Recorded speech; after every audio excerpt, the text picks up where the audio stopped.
नीले बालों वाले युवा के लिए सब कुछ विकृत लगता है जब वह पूरी तरह से भ्रमित होकर चारों ओर देखता है। फिर वह सोचता है कि उस अस्पताल के गलियारे में क्या हो रहा है। इस बीच कोई व्यक्ति बेताबी से चिकित्सा आदेश चिल्लाता है, अधिक ऑक्सीजन की मांग करता है।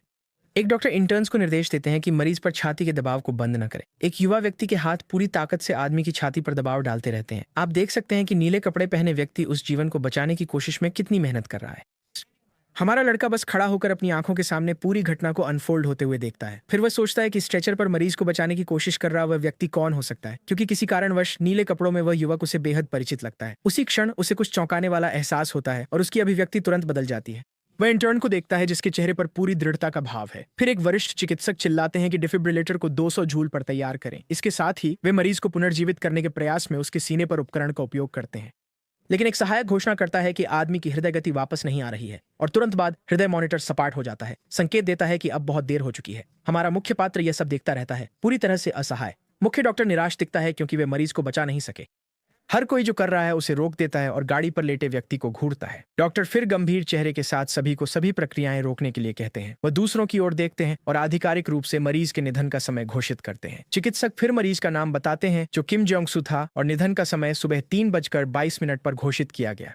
हमारा लड़का घोषणा सुनता है कि मरीज का निधन हो गया है। इसके बाद चिकित्सा स्टाफ में से एक व्यक्ति उस आदमी के शरीर को सफेद चादर से ढक देता है। उसी समय युवा व्यक्ति की दृष्टि विकृत और अजीब होने लगती है। उसके चारों ओर सब कुछ घुलता हुआ सा लगता है जब वह शून्य में घूरता है। अचानक वह चौंक कर एक ट्रेन के अंदर जागता है जो लोगों से भरी हुई है। फिर हम देखते हैं कि ट्रेन सामान्य रूप से पटरियों पर अपनी यात्रा जारी रखती है। वो खुद से पूछता है कि क्या वह बिना ध्यान दिए सो गया था। वो खुद को जगाने के लिए चेहरे पर हल्के से थपथपाता है क्योंकि आगे का दिन बहुत व्यस्त होगा। फिर वह अपनी कोट की जेब में कुछ निकालने के लिए हाथ डालता है। मुस्कुराते हुए वह अपनी चिकित्सा पहचान पत्र निकालता है। बैच पर लिखा है डॉ योनगकुक यूनिवर्सिटी हॉस्पिटल के शिन सियोन हान। सियोन हान फिर याद करते हैं कि बचपन से ही वह चाकुओं के साथ बहुत कुशल थे। उनके माता पिता घर आते हैं, उनका नाम पुकारते हुए कहते हैं कि उन्होंने बहुत समय तक इंतजार किया। सो उसकी माँ उसे रसोई में पाती है और पूछती है कि वह वहाँ क्या कर रहा है। छोटा सियोन हान मुस्कुराते हुए मुड़ता है। उसके हाथ में एक दागदार चाकू है। उसकी माँ चिल्लाती है, पूछती है कि वह चाकू क्यों पकड़े हुए है और उसके पिता दौड़कर आते हैं, लेकिन काउंटर पर देखते ही उनके डर के भाव तुरंत गायब हो जाते हैं। छोटे लड़के ने एक पेशेवर शेफ की तरह मछली को पूरी तरह से काटा था। उसके पिता ने घोषणा की कि सियोन हान एक विलक्षण प्रतिभा है जो पारिवारिक रेस्तरां का उत्तराधिकारी बनेगा। इसलिए वह यह सोचकर बड़ा हुआ कि यह उसकी नियति है, लेकिन कुछ ऐसा हुआ जिसने उसकी राह हमेशा के लिए बदल दी। टीवी पर कोरिया के महानतम सर्जन प्रोफेसर बैक्शिन का एक इंटरव्यू प्रसारित हो रहा है। प्रोफेसर गंभीर और शांत स्वभाव के साथ इंटरव्यूअर के अंतिम प्रश्न का इंतजार कर रहे थे। इस पर रिपोर्टर ने पूछा कि वह उन छात्रों को क्या सलाह देंगे जो उनके जैसा बनने का सपना देखते हैं। तो बैक फिर एक पल के लिए रुकते हैं और फिर अपना जवाब देते हैं बड़ी विनम्रता से। वह कहते हैं कि वह अभी तक खुद को एक महान सर्जन नहीं मानते, इसलिए वह नहीं जानते कि क्या कहना चाहिए। युवा सियोन हान सुनता है कि रिपोर्टर डॉक्टर की प्रशंसा करते हुए कहता है कि उनके पास भगवान के हाथ हैं, लेकिन प्रोफेसर बैक जोर देते हैं कि उनके करियर में अभी भी लंबा रास्ता तय करना है। हालांकि वह एक पुरानी यूरोपीय कहावत का उल्लेख करते हैं जो 200 वर्षों से अधिक समय से मौजूद है। डॉक्टर के अनुसार उत्कृष्ट सर्जन बनने के लिए 3 चीजें आवश्यक हैं। पहली चीज जो वह बताते हैं वह यह है कि एक अच्छे सर्जन के पास बाज की नजर होनी चाहिए। दूसरी यह होगी कि उसके पास एक महिला का हाथ हो ताकि प्रक्रियाओं में कोमल और सावधानीपूर्वक हो सके।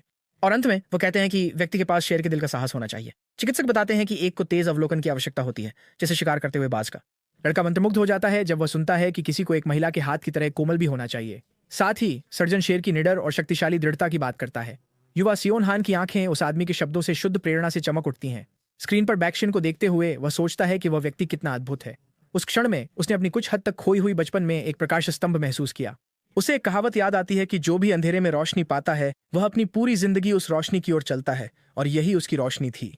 नए उद्देश्य के साथ युवा लड़का अपने पिता से चिल्लाकर कहता है कि वह डॉक्टर बनेगा, लेकिन पिता तुरंत मना कर देते हैं, जिससे लड़का पूरी तरह से स्तब्ध रह जाता है।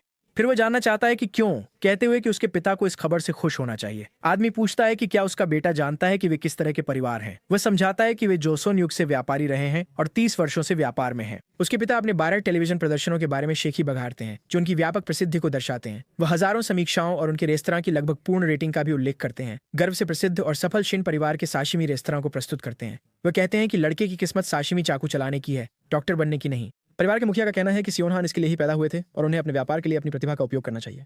लेकिन युवा व्यक्ति जवाब देता है कि वह ब्लेड से लोगों को बचाना चाहता है, मछली नहीं काटना चाहता। फिर भी उसके पिता का जवाब एक दृढ़ और गूंजता हुआ नहीं है। लड़का निराश हो जाता है, ये कहते हुए कि वह डॉक्टर बनने के लिए कड़ी मेहनत कर रहा है। उसके पिता फिर खुलासा करते हैं कि यही समस्या है जिससे उसका बेटा भ्रमित हो जाता है। क्रूर ईमानदारी के साथ वो कहते हैं कि सियोन हान उन पर गया है और अकादमिक रूप से प्रतिभाशाली नहीं है। वो माफी मांगते हुए कहते हैं कि उनके परिवार में इसके लिए दिमाग नहीं है, जिससे यह असंभव हो जाता है। फिर वो अपने बेटे से इस मूर्खता को बंद करने के लिए कहते हैं और उसे एक दुर्लभ मछली दिखाते हैं जिसे तैयार करना है। हालांकि लड़का मना कर देता है और गुस्से में मछली को दूर फेंक देता है। वो चिल्लाता है कि वह तब तक कोशिश करता रहेगा जब तक वह सफल नहीं हो जाता, चाहे कितना भी। कितने प्रयास लगते हैं। फिर बड़ी कुशलता से वो एक परफेक्ट और चमकदार साशिमी की प्लेट तैयार करता है। तुरंत बाद वह अपने दस्ताने फर्श पर फेंकता है और बाहर भागता है, ये घोषणा करते हुए कि वह डॉक्टर बनेगा। लेकिन वास्तविकता कठोर थी और उसके ग्रेड बहुत खराब थे, जो उसके पिता को गुप्त रूप से प्रसन्न करते थे। फिर भी युवा व्यक्ति हार मानने से इनकार करता है और कॉलेज में प्रवेश पाने के लिए दृढ़ता से पढ़ाई करता है। पढ़ाई के बीच में उसकी बहन कमरे में आती है और उससे अपनी स्कर्ट ठीक करने के लिए कहती है। वह शिकायत करता है, लेकिन अंत में प्रभावशाली कौशल के साथ स्कर्ट सिल देता है। मरम्मत खत्म करने के बाद वह उसे भगा देता है। अपनी किताबों पर वापस लौटने की जरूरत होती है। समय बीत गया और बहुत प्रयास के बाद वह अंततः अपने कॉलेज प्रवेश परीक्षा के परिणाम देखने गया, लेकिन उसे अस्वीकार कर दिया गया और उसके पिता ने उसके पीछे चाकू जगलिंग करके जश्न मनाया। बिना हिले वह युवक कॉलेज में प्रवेश के लिए दूसरी बार पढ़ाई शुरू करता है और एक बार फिर उसे अस्वीकार कर दिया जाता है, जबकि उसके पिता उसका मजाक उड़ाने के लिए सर्कस का प्रदर्शन करते हैं। तीसरी कोशिश में वह देर रात तक पढ़ाई करता है, क्योंकि हार मानना कोई विकल्प नहीं था। और फिर सारी मेहनत और समर्पण के बाद आखिरकार उसके लिए कुछ बदल गया। परिवार के रेस्तरां के सामने एक बधाई बैनर लटका है, उसकी स्वीकृति का जश्न मनाते हुए। तीसरी कोशिश में वह विश्वविद्यालय परिसर में अपने परिवार के साथ एक फोटो खिंचवाता है। अपने हाथों में फूलों का गुलदस्ता लिए वह मुस्कुराता है, क्योंकि वह अंततः एक मेडिकल छात्र बन गया है। उसे विश्वास था कि अगर सब कुछ ठीक रहा तो वह अंततः एक महान डॉक्टर बन जाएगा, या ऐसा उसने सोचा, जब तक कि उसने कैंपस को बंद और विरोध प्रदर्शनों से भरा हुआ नहीं पाया। युवक अपने घुटनों पर गिर जाता है, यह विश्वास नहीं कर पाता कि उसके सामने क्या हो रहा था। इससे निराश होकर वह तय करता है कि वह अपने जीवन भर मछली ही काटेगा। लेकिन समय बीतता है और हम देखते हैं कि किस्मत ने उसके लिए कुछ और ही योजना बनाई थी। वर्षों बाद वह विशाल योंगुक यूनिवर्सिटी हॉस्पिटल के सामने खड़ा है। कॉलेज बंद हो गया था, लेकिन उसने लाइसेंसिंग परीक्षा पास कर ली और वहां इंटर्न बन गया। ये कोरिया के 5 सबसे बड़े अस्पतालों में से एक है, जिसकी प्रतिष्ठा उत्कृष्ट है। ये स्थान विशाल है, प्रतिदिन 8,000 से अधिक बाह्य रोगियों की देखभाल करता है। इस कारण चिकित्सा टीम हजारों की संख्या में काम करती है। और सबसे बड़ा कारण कि उसने इस अस्पताल को चुना है वह यह है कि उसके आदर्श प्रोफेसर बैक कभी यहाँ काम करते थे। दृढ़ नजर के साथ वह जानता है कि उसके सपनों का डॉक्टर बनने की यात्रा अभी शुरू हुई है। सियोन ह्यून फिर अस्पताल के गलियारों से गुजरता है, अपने पहले दिन के लिए तैयार। एक नर्स उसे पुकारती है, एक मरीज के लिए इलेक्ट्रोकार्डियोग्राम करने के लिए कहती है, जिसे छाती में दर्द है। इस तरह का काम इंटर्न के लिए सामान्य होता है, इसलिए वह इसे तुरंत संभालने के लिए निकल पड़ता है। परिणाम हाथ में लेकर वह मरीज की हृदय गति का विश्लेषण शुरू करता है। सियोन ह्यून देखता है कि परीक्षण के परिणाम पिछले दिन से थोड़े अलग दिखते हैं। वह फिर नर्स को सूचित करता है कि उपस्थित चिकित्सक को सूचित करने की आवश्यकता है। युवा डॉक्टर बताते हैं कि यह एट्रियल फाइब्रिलेशन प्रतीत होता है और इसे जांचा जाना चाहिए। महिला उसकी गहराई से जांच करने की प्रशंसा करती है, कहती है कि वह सभी के द्वारा बहुत पसंद किया जाएगा। इंटर्न विनम्रता से हंसता है और कहता है कि वह निश्चित रूप से ऐसा ही उम्मीद करता है। अचानक वरिष्ठ डॉक्टरों का एक समूह आता है और पूछता है कि वे क्यों बातें कर रहे हैं। जो नेता लग रहा है वह किम बमसू है, एक निवासी जिसे किम द कोबरा के नाम से जाना जाता है। सियोन ह्यून तुरंत झुकता है और डॉ किम बमसू का अभिवादन करता है। एक अन्य डॉक्टर फुसफुसाते हैं कि नया डॉक्टर अवोन यूनिवर्सिटी से है। फिर वे हंसते हुए कहते हैं कि यह वही तीसरे दर्जे का कॉलेज है जो भ्रष्टाचार के कारण बंद हो गया। रेजिडेंट युवा व्यक्ति को शुद्ध तिरस्कार और निर्णय की दृष्टि से देखते हैं। इस पर हमारा लड़का स्पष्ट रूप से परेशान हो जाता है, ये नहीं जानता कि क्या करना है। कोबरा फिर पूछता है कि क्या उसने कमरे 1705 में मरीज की जांच की है। युवा डॉक्टर पुष्टि करता है कि उसने किया है और परीक्षा के परिणामों के साथ क्लिपबोर्ड सौंपता है। लेकिन किम पिछली रात का चार्ट भी मांगते हैं, जिसे इंटर्न तुरंत प्रदान करता है। वह बताते हैं कि कल की लय सामान्य थी, लेकिन आज यह एट्रियल फाइब्रिलेशन में बदल गई है। वह दोहराता है कि यह गंभीर नहीं लगता, लेकिन देख लेना समझदारी होगी। अचानक इंटर्न को एक ठंडी आभा महसूस होती है और वह सोचता है कि क्या उसने कुछ गलत किया। रेजिडेंट फिर उसका नाम पूछता है और युवा व्यक्ति जवाब देता है, शिन सियोन ह्यून। लड़के के आश्चर्य के लिए डॉ किम बस कहते हैं, अच्छा काम। वो उसे संगठित रहने और सिर्फ रिपोर्ट करने से पहले परिणामों की समीक्षा करने के लिए सराहना करते हैं। युवक को राहत की लहर महसूस होती है, सोचता है कि उसकी तैयारी सफल रही। वह जानता है कि अच्छा प्रभाव डालना महत्वपूर्ण है, क्योंकि निवासी सबसे पहले उसका मूल्यांकन करते हैं। डॉ किम फिर बोलना जारी रखते हैं। उनके चेहरे पर बहुत गंभीर भाव होता है। वह टिप्पणी करते हैं कि एक बंद हो चुके कॉलेज से आने वाले व्यक्ति को यहाँ होने के लिए असाधारण मेहनत करनी होगी। फिर वह इंटर्न से कहते हैं कि जाने से पहले कड़ी मेहनत करें और जितना संभव हो उतना सीखें। उस समय सियोन ह्यून समझते हैं कि किम को विश्वास नहीं है कि उनके पास अस्पताल में रहने का कोई मौका है। निवासी कहते हैं कि जबकि अंततः ग्रेड सब कुछ तय करते हैं, ये एक झात तथ्य है कि बाहरी लोग यहाँ टिक नहीं पाते। लेकिन इंटर्न जोर देकर कहता है कि वह इस चुनौती के लिए तैयार होकर आया है और किम हैरान लगते हैं। डॉ किम फिर अपने चश्मे को ठीक करते हैं और एक पतली संभावना का जिक्र करते हैं। वह उल्लेख करता है कि शायद अगर नए को वर्ष का इंटर्न चुना जाता है तो उसे एक मौका मिल सकता है। हमारे नायक को वर्ष के इंटर्न के खिताब के बारे में सुनकर विचारशील हो जाता है। यह एक बहुत बड़ा सम्मान है और इसे जीतने से उसे लगभग 100% यहाँ रहने का मौका मिल जाएगा। फिर एक और डॉक्टर हंसते हुए कहता है कि उस पुरस्कार के लिए कभी किसी बाहरी व्यक्ति को नहीं चुना गया है। फिर भी किम कहते हैं कि अवसर मौजूद है और युवा व्यक्ति को पूरी कोशिश करने के लिए कहते हैं और फिर चले जाते हैं। युवा डॉक्टर झुककर सलाह के लिए धन्यवाद देता है जब वे विदा होते हैं। इस अभिजात्यवाद से जलते हुए वह कसम खाता है कि वह किसी भी कीमत पर उस अस्पताल में जीवित रहेगा और एक दिन वह जानता है कि वह अस्पताल के सबसे महत्वपूर्ण चिकित्सकों के समूह फोटो में होगा। उसका अंतिम लक्ष्य एक उत्कृष्ट डॉक्टर के रूप में पहचाना जाना है, ठीक प्रोफेसर बैक यूशिन की तरह। उसी समय एक सहकर्मी उसका नाम पुकारती है और गलियारे में उसकी ओर बढ़ती है। वो महिला मुस्कुराते हुए उसे हाथ हिलाकर पूछती है कि क्या उसने दोपहर का खाना खा लिया है। वह कहता है कि वह खाने ही वाला था और वह जवाब देती है कि उसे पहले कुछ चीजें खत्म करनी है। वह शिकायत करती है कि उसे अभी भी 5 सर्जिकल सहमति फॉर्म पर हस्ताक्षर लेने हैं। उसकी परेशानी देखकर वह कुछ हस्ताक्षर इकट्ठा करने की पेशकश करता है ताकि उसकी मदद कर सके। वह अपने सहकर्मी से मिली अप्रत्याशित मदद से बहुत खुश और आश्चर्यचकित होती है। वह उसे बहुत धन्यवाद देती है, उसे अपना उद्धारकर्ता कहती है और कागजात सौंपती है। इसके साथ ही डॉक्टर कहती है कि वह बाद में उसे कॉफी पिलाएगी और खुश होकर चली जाती है। मुस्कुराते हुए वो अपने सहयोगी की मदद के लिए कागजात लेता है। फिर वह फॉर्म्स को देखना शुरू करता है कि वे किस मरीज के हैं। एक नाम पढ़ते समय वह किम जंग सू में कुछ अजीब देखता है। उसकी अभिव्यक्ति तुरंत बदल जाती है क्योंकि उसे कुछ महत्वपूर्ण याद आता है। अपने सपने में उसने एक डॉक्टर को किम जंग सू नामक मरीज के निधन का समय घोषित करते हुए देखा था। यह वही नाम था जो उसने उस अजीब सपने में सुना था और उसे याद आता है कि समय सुबह 3:22 बताया गया था। वह खुद को शांत करने की कोशिश करता है, सोचता है कि यह नहीं हो सकता, यह एक संयोग ही होगा। यह झटका झेलते हुए वह मरीज के कमरे की ओर फॉर्म पर हस्ताक्षर करवाने जाता है। पर्दा हटाते हुए वह मिस्टर किम जंग सू को बुलाता है और उनसे हस्ताक्षर करने के लिए कहता है और वहां बिस्तर पर वह सज्जन को एक युवा महिला के बगल में बैठे देखता है। लेकिन जैसे ही उसकी नजर मरीज के चेहरे पर पड़ती है वो पूरी तरह से चौंक जाता है।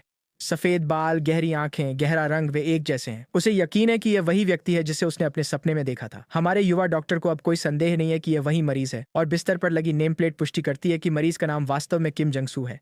उसके बगल में बैठी महिला फिर पूछती है कि डॉक्टर वहां क्या कर रहे हैं। युवा व्यक्ति क्षण भर के लिए जड़ हो जाता है, थोड़ा हकलाते हुए जवाब देने से पहले। फिर वह खुद को संभालता है और बताता है कि वह आज की प्रक्रिया पर चर्चा करने आया है। वह सोचता है कि क्या समान नाम और रूप रंग सिर्फ एक बड़ा संयोग है। मरीज की बेटी उसका ध्यान आकर्षित करती है और वह देखता है कि उसे क्या चाहिए। चिंतित नजरों से वह पूछती है कि क्या उसके पिता ठीक हो जाएंगे। वह फॉर्म उठाकर दिखाती है, उस हिस्से की ओर इशारा करती है जो कहता है कि वह शायद जीवित न रहे। युवा डॉक्टर एक आश्वस्त करने वाली मुस्कान देता है, समझाते हुए कि वे जटिलताओं की सबसे छोटी संभावना भी सूचीबद्ध करते हैं। वे स्पष्ट करते हैं कि यह प्रक्रिया दिन में 10 से अधिक बार की जाती है और सभी ठीक रहते हैं। फिर वे गारंटी देते हैं कि किसी घटना की संभावना लगभग शून्य है, जिससे महिला शांत हो जाती है। आत्मविश्वास से युवा व्यक्ति कहता है कि केवल कोरिया के सबसे अच्छे डॉक्टर यहाँ काम करते हैं। मरीज की बेटी उनके शब्द सुनकर काफी सहज महसूस करती है। वह फिर अपने पिता की ओर मुड़ती है, उन्हें डरने के लिए मना करती है जैसे ही डॉक्टर कमरे से बाहर निकलते हैं। इंटर्न आत्मविश्वास से भरी मुस्कान के साथ वापस मुड़ता है और दरवाजा बंद कर देता है। समय बीतता है और रात बड़े प्रभावशाली विश्वविद्यालय अस्पताल पर उतरती है। ये पहले से ही शाम के 8 बज चुके हैं और सेयोंग खान थका हुआ है, अंततः अपनी शिफ्ट के अंत को देख रहा है। लेकिन उसे याद आता है कि वह रात की ड्यूटी पर है, इसलिए उसका काम अभी खत्म नहीं हुआ है। इसके साथ ही वह लंबे रात के लिए तैयार होने के लिए ब्रेक रूम की ओर दौड़ता है। वहां वह नींद भगाने और सतर्क रहने के लिए अपने चेहरे पर पानी छिड़कता है। ध्यान केंद्रित रखने के लिए वो ऑन कॉल रूम जिम में कुछ भारी वजन उठाना शुरू करता है। युवा डॉक्टर अपनी ताकत और सहन शक्ति बनाए रखने के लिए खुद को कड़ी मेहनत करता है। ये स्पष्ट है कि वह अपनी शारीरिक स्थिति को बहुत गंभीरता से लेता है, भले ही वह थका हुआ हो। एक और इंटर्न किम जून वूक उसे वहां देखता है और पूछता है कि क्या वह वर्कआउट कर रहा है। मुस्कुराते हुए जून वूक कहता है कि वह वर्कआउट नहीं छोड़ सकता, नहीं तो उसकी मांसपेशियों का आकार कम हो जाएगा। जून वूक टिप्पणी करता है कि उसका दोस्त बहुत बुरा दिख रहा है और सेयोंग खान बिस्तर पर गिर जाता है, काम की शिकायत करते हुए। जब वो वजन उठा रहा होता है, उसका सहयोगी पूछता है कि क्या उसने एक खास कहानी सुनी है और वो पूछता है कौन सी। जूनवुक एक परंपरा का जिक्र करता है कि जब नए इंटर्न आते हैं तो हमेशा एक गंभीर घटना होती है। उसका दोस्त एक शांत शिफ्ट की उम्मीद करता है और हमारा नायक सहमत होता है, लेकिन युवा डॉक्टर बिस्तर पर ही रहता है। उसका मन किसी गहरी चिंता में डूबा हुआ है। उसे याद आता है कि उसके सपने में मरीज किम जंग सू की मृत्यु हो गई थी और उसे डर है कि यह सच हो सकता है। फिर वह उठकर बैठता है, खुद से कहता है कि ऐसे बेतुके विचारों को मन में न लाए। फिर भी जब वह शून्य में देखता है तो उसके चेहरे पर चिंता साफ दिखाई देती है। अचानक इंटर्न बिस्तर से कूदता है, उसके चेहरे पर दृढ़ संकल्प की झलक होती है। वो जल्दी से अपनी लैब कोट पकड़ता है, जबकि उसका दोस्त पूरी तरह से हैरान होकर देखता है। जूनवुक पूछता है कि क्या वो पढ़ाई करने जा रहा है और सेयोंग खान कहता है कि उसे बस एक छोटी सी चीज पर शोध करना है। उनका सहयोगी उन्हें हृदय रोग पर किताब पढ़ते देखकर हैरान है। सेयोंग खान सोचते हैं कि उन्हें उस 1 में लाख मौके के लिए तैयार रहना होगा। समय बीतता जाता है और दीवार पर लगी घड़ी दिखाती है कि रात देर हो रही है। इस बीच उनका रूममेट ऊपरी बंक पर गहरी नींद में सो रहा है, जोर से खर्राटे ले रहा है। लेकिन हमारा नायक अपनी डेस्क पर बिना रुके पढ़ाई कर रहा है। वह पूरी रात जागते रहते हैं, अपनी किताबों पर ध्यान केंद्रित करते हुए किसी भी आपात स्थिति के लिए तैयार रहने के लिए। युवक खिंचाव करता है, ये शिकायत करते हुए कि इतने लंबे ब्रेक के बाद पढ़ाई करना कितना कठिन है। अचानक स्पीकर से एक आपातकालीन अलर्ट बजता है, पुनर्जीवन के लिए बुलाते हुए। कोड 17वीं मंजिल के लिए है और दोनों इंटर्न वहां दौड़ने की तैयारी करते हैं। इंटर्न अपने दोस्त को दौड़ने के लिए चिल्लाता है और दोनों अस्पताल के गलियारे में दौड़ पड़ते हैं। ये सबसे गंभीर आपातकालीन स्थिति है जहां एक मरीज की जान खतरे में है। उनकी महिला सहकर्मी फिर दौड़ते हुए आती हैं और चिल्लाती हैं कि उन्हें रुकने के लिए कहें। नायक उसे तुरंत पहचान लेता है और थोड़ा हैरान होकर उसका नाम पुकारता है। वह आपातकाल के बारे में पूछता है, लेकिन उसे नहीं पता कि किसे हृदयाघात हुआ। जैसे ही लिफ्ट के दरवाजे खुलते हैं वे सभी कमरे की ओर दौड़ पड़ते हैं, लेकिन अचानक एक वरिष्ठ डॉक्टर प्रकट होते हैं और उन पर चिल्लाते हैं। वह उन्हें डांटते हैं, कहते हैं कि किसी की जान खतरे में है और उन्हें वहां पहुंचने में बहुत देर हो गई। वे सभी माफी मांगते हैं और डॉक्टर उन्हें छाती पर दबाव डालने के लिए बारी बारी से करने का आदेश देते हैं। इन कार्डियक कंप्रेशंस को बिना रुकावट के कम से कम 30 मिनट तक जारी रखना होगा। एक इंटर्न पूरी ताकत से मरीज पर सीपीआर करना शुरू करता है, लेकिन जैसे ही वह आदमी का चेहरा देखता है हमारा नायक पूरी तरह से जड़ हो जाता है। गंभीर स्थिति में मरीज कोई और नहीं बल्कि किम जंग सू है, वही आदमी जो उसके सपने में था। वह सोचता है कि क्या उसका सपना वास्तव में सच हो रहा है। एक डॉक्टर चिल्लाते हैं कि डिफिब्रिलेटर को तुरंत 200 जूल पर चार्ज करें। इसके साथ वे मरीज के सीने पर झटका देते हैं ताकि उसका दिल फिर से शुरू हो सके। जब यह काम नहीं करता तो डॉक्टर उन्हें उपकरण को फिर से चार्ज करने का आदेश देते हैं। फिर उस व्यक्ति के सीने पर दूसरा झटका दिया जाता है, उसे बचाने के प्रयास में। एक सहायक घोषणा करता है कि उस व्यक्ति की हृदय गति आखिरकार सामान्य हो गई है। वांट भी कहता है संकेत उसके जीवन संकेत स्थिर हो गए हैं और आपातकाल समाप्त हो गया है। स्थिति नियंत्रण में होने के कारण सभी डॉक्टर काफी राहत महसूस कर रहे हैं, हालांकि थके हुए हैं। लेकिन डॉ किम गुस्से में इंटर्न्स को ध्यान से सुनने के लिए चिल्लाते हैं। वह उन्हें समझाते हैं कि जितनी देर से वे पहुंचेंगे, मरीज को बचाने के लिए उनके पास उतना ही कम समय होगा। फिर वह एक पॉप क्विज शुरू करते हैं, पूछते हैं कि एम्बू बैग का सही फ्रीक्वेंसी क्या है। बाकी इंटर्न्स जड़ हो जाते हैं, सही जवाब न जानते हुए हिचकिचाते हैं। डॉक्टर फिर उन्हें घूरते हैं, उनकी तुरंत प्रतिक्रिया देने में असमर्थता का मजाक उड़ाते हुए। ये देखकर हमारा लड़का सोचता है कि चीजें ऐसे नहीं चल सकती। वह अपना हाथ उठाता है और जवाब देता है, वेंटिलेशन हर 6 सेकंड में दिया जाना चाहिए। डॉ किम उसे गंभीर अभिव्यक्ति के साथ देखते हैं, युवा व्यक्ति की प्रतिक्रिया सुनते हुए। युवा इंटर्न दबाव महसूस करने के बावजूद अपनी व्याख्या जारी रखता है। वह जोर देकर कहता है कि वेंटिलेशन बिल्कुल हर 6 सेकंड में किया जाना चाहिए। रेजिडेंट फिर से एक तकनीकी सवाल के साथ उसकी जानकारी की परीक्षा लेता है, लेकिन युवा व्यक्ति सही उत्तर देता है कि दबाव 20 मिलीमीटर से ऊपर होना चाहिए। बिना किसी देरी के डॉक्टर दवा की खुराक पूछते हैं, जिससे अन्य लोग चौंक जाते हैं। सियोन ह्यून फिर बताते हैं कि प्रारंभिक खुराक 300 मिलीग्राम है, उसके बाद 150। डॉ किम एक पल के लिए चुप हो जाते हैं, बस इंटर्न को घूरते रहते हैं। हल्की सी मुस्कान के साथ वह कहते हैं कि कम से कम उनमें से एक तो ध्यान दे रहा है। युवक सोचता है कि उसे केवल इसलिए उत्तर पता थे क्योंकि सपना पूरे दिन उसके दिमाग में घूम रहा था। निवासी फिर दूसरों की ओर मुड़ता है, उन्हें बुनियादी बातें भी न जानने के लिए डांटता है। वह शर्मिंदा यंग ऑक्स स्नातकों पर चिल्लाता है कि एक नए व्यक्ति द्वारा मात खा गए। अन्य इंटर्न डॉ किम की अपमानजनक फटकार के बाद निराश दिखते हैं।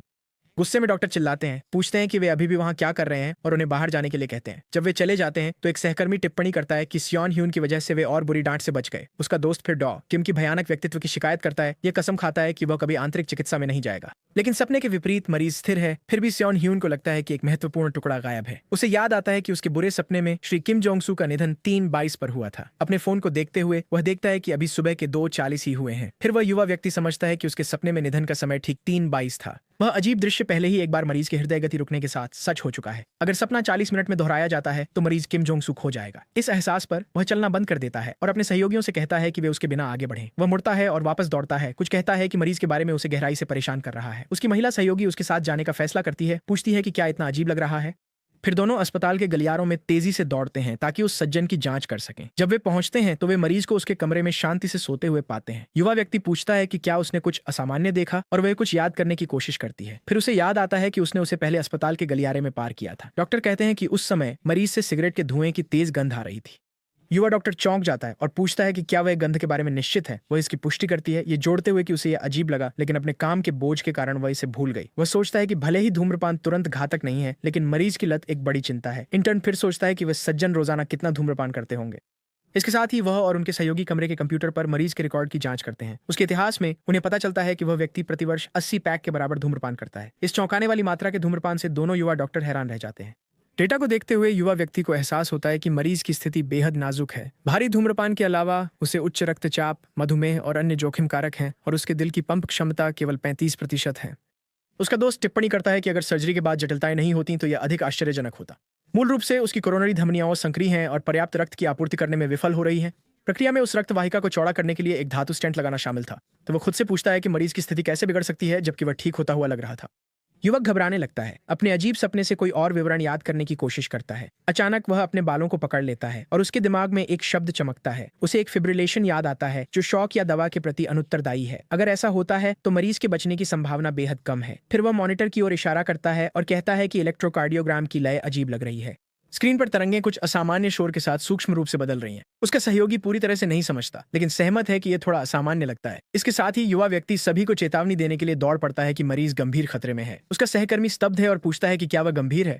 फिर वे स्टाफ रूम में प्रवेश करते हैं जहां डॉ किम जोर से चिल्लाते हैं, गुस्से में। क्या रेजिडेंट गुस्से में है, कहता है कि उसने अभी अभी नए व्यक्ति की तारीफ की थी और अब वह उसे लेक्चर देने की कोशिश कर रहा है। युवा व्यक्ति तुरंत माफी मांगता है, समझाने की कोशिश करता है कि उसका ऐसा इरादा नहीं था। लेकिन डॉ किम उसे घूरते हुए पूछते हैं कि एक इंटर्न की हिम्मत कैसे हुई एक रेजिडेंट को सलाह देने की। हमारा नायक अवाक रह जाता है, अपने वरिष्ठ की प्रतिक्रिया से स्पष्ट रूप से परेशान। रेजिडेंट गुस्से और तिरस्कार से भरी नजरों से उस युवा व्यक्ति को घूरता रहता है। फिर वह उठता है और जबरदस्ती अपनी उंगली से इंटर्न के कंधे को धक्का देता है। वह युवा व्यक्ति के चेहरे पर चिल्लाता है कि एक इंटर्न का काम केवल आदेशों का पालन करना है। इंटर्न को पछतावा होता है, सोचता है कि उसे कुछ नहीं कहना चाहिए था क्योंकि वह भविष्य नहीं देख सकता। लेकिन फिर उसे याद आता है कि दांव पर क्या लगा है और वह एक पल के लिए अपनी आंखें बंद कर लेता है। अगले ही पल वह उन्हें फिर से खोलता है। उसके चेहरे पर दृढ़ता का भाव होता है। आश्चर्यजनक रूप से डॉक्टर युवा व्यक्ति से अपनी राय बताने के लिए कहते हैं।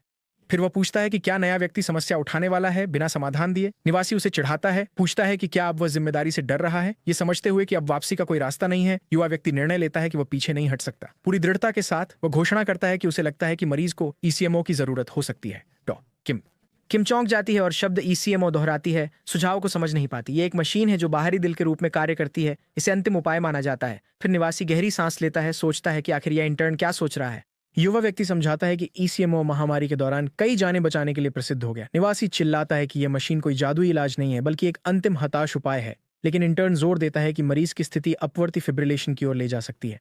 डॉ किम उसके सामने नए व्यक्ति की धृष्टता पर एक उपहासपूर्ण हंसी छोड़ते हैं। वह पूछते हैं कि क्या लड़का सच में मानता है कि फाइब्रिलेशन मरीज के ठीक होने के बाद वापस आ जाएगा। युवा डॉक्टर पूरी निश्चितता के साथ जवाब देता है हाँ, और अपने आप से सोचता है खैर मेरे लिए तो यही है। उसे पता है कि एक रेजिडेंट को चुनौती देने के बाद उसकी मूल्यांकन अब बेकार हो गई है।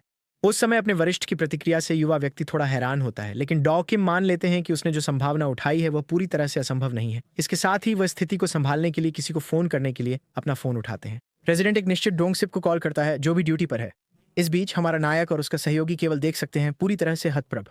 फिर हम अस्पताल के गहन चिकित्सा इकाई को पूरी तरह से सुसज्जित और तैयार देखते हैं। मरीज किम जोंग सू को अब करीब से निगरानी के लिए आईसीयू में स्थानांतरित कर दिया गया है। डॉक्टर कहते हैं कि उन्होंने मरीज को स्थानांतरित कर दिया है और पूछते हैं कि क्या अब इंटर्न संतुष्ट है। राहत भरी मुस्कान के साथ युवा व्यक्ति निवासी की मदद और समझ के लिए आभार व्यक्त करता है। उसके वरिष्ठ कहते हैं कि उन्होंने कभी उसके जैसा इंटर्न नहीं देखा और वह उसका नाम याद रखेंगे। फिर वह गंभीर भाव से उस युवा व्यक्ति को उसके पूरे नाम डॉ शिन सियुंग हान से संबोधित करते हैं। अपनी बात कहने के बाद निवासी मुड़कर चला जाता है, उन्हें वहीं छोड़कर। हमारे नायक के सहयोगी ने राहत की लंबी भारी सांस ली। उसका सहयोगी बेहद प्रभावित है। उसे बताता है कि वह अद्भुत और बहुत बहादुर था। युवा व्यक्ति स्वीकार करता है कि उसे नहीं पता कि वह साहस कहां से आया और सोचता है कि अब वह बड़ी मुसीबत में है। लेकिन डॉक्टर जोर देती है कि सब कुछ के बावजूद उसने स्थिति को वास्तव में अच्छी तरह से संभाला। वो फिर जोड़ती है कि वह एक सच्चे डॉक्टर की तरह लग रहा था। थोड़ी शर्मीली मुस्कान के साथ हमारा नायक बस उसके तारीफ के लिए धन्यवाद करता है। इस बीच मरीज के हृदय मॉनिटर पर स्थिर रीडिंग दिखाई देती रहती है। 2 इंटर्न्स आईसीयू में श्री किम के बिस्तर के पास पहरा देते रहते हैं। खड़ी में सुबह के 3:02 हो रहे हैं और सब कुछ शांत लगता है। युवा व्यक्ति सोचता है कि उसके सपने के अनुसार दूसरी आपात स्थिति किसी भी क्षण होनी चाहिए। उसकी सहकर्मी थकान से सो जाती है। उसका सिर उसके कंधे पर टिका होता है। अचानक हमारे नायक को अपने शरीर में एक अजीब झटका महसूस होता है। डॉक्टर अचानक जाग जाती है, ये इनकार करते हुए कि वह सो रही थी, जबकि उसे दर्द का एहसास होता है। वह उसे बताता है कि वह थकी हुई है और सुझाव देता है कि वे ऑन कॉल रूम में वापस चले जाएं। युवा व्यक्ति कहता है कि उन्होंने काफी निगरानी कर ली है और शायद वह बेवजह चिंतित था, लेकिन जैसे ही वह बिस्तर की ओर देखता है उसे एहसास होता है कि कुछ भयंकर गलत है। दोनों इंटर्न के चेहरे घबराहट से विकृत हो जाते हैं। मरीज की बेटी दौड़ते हुए आती है, चिल्लाते हुए कि यह वेंट्रिकुलर फिब्रिलेशन है। इसके साथ ही आपातकालीन अलार्म फिर से पूरे अस्पताल में बजने लगता है। महिला डॉक्टर को पुकारती है, लेकिन हमारा नायक जड़ हो जाता है, प्रतिक्रिया देने में असमर्थ। लेकिन फिर वह अपनी तंद्रा से बाहर आता है और प्रक्रियाएं शुरू करने के लिए तेजी से आगे बढ़ता है। वह अपने सहयोगी योनसियो को एम्बू बैग लाने के लिए चिल्लाता है और वह तुरंत पालन करती है। जैसे ही वह मरीज की छाती पर दबाव डालता है, उसे एहसास होता है कि उसके सपने की सामग्री वास्तविक थी। युवा व्यक्ति निराशा से भर जाता है, ये समझने में असमर्थ कि उसका बुरा सपना वास्तविकता कैसे बन गया। वरिष्ठ डॉक्टर आपात स्थिति में मदद के लिए कमरे में दौड़ते हैं। वे पूछते हैं कि क्या हो रहा है और एक डॉक्टर उन्हें बताता है कि यह फिब्रिलेशन है। इसके साथ ही वे कंप्रेशन जारी रखने के लिए स्थान बदलते हैं। फिर रेजिडेंट छाती के कंप्रेशन संभाल लेता है, अपने सारे अनुभव का उपयोग करते हुए। हमारे नायक को तब एहसास होता है कि सब कुछ ठीक वैसे ही हो रहा है जैसे उसके सपने में हुआ था। आदेश, हरकतें और यहाँ तक कि चिल्लाहटें भी दुःस्वप्न के समान हैं। उसके मन में जो दृश्य था वह उसके सामने बिल्कुल उसी तरह दोहराया जा रहा है, आखिरी विवरण तक। एक चिकित्सक चेतावनी देता है कि यह अभी भी फिब्रिलेशन है और उन्हें संपीड़न रोकने के लिए कहता है।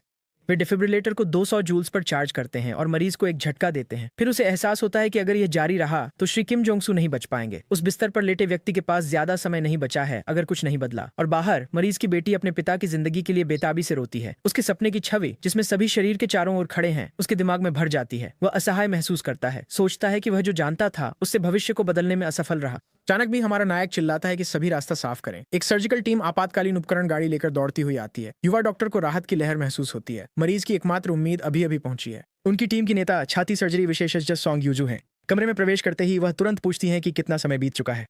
युवक जल्दी से जवाब देता है कि 12 मिनट में 6 चक्र हो चुके हैं। डॉ सॉन्ग घोषणा करती हैं कि वह दोनों फेमोरल धमनियों का उपयोग करेंगी और सभी से पीछे हटने के लिए कहती हैं। इसके साथ ही मरीज की टांगों पर 2 छेदों वाला हरा सर्जिकल कपड़ा रखा जाता है। नसबंदी कपड़ा आदमी के निचले शरीर को प्रक्रिया के लिए ढक देता है। टीम फिर ईसीएमओ उपकरण डालने की स्थिति में आ जाती है। सर्जन सटीकता के साथ प्रक्रिया शुरू करती है, नस की सुरक्षा सुनिश्चित करते हुए।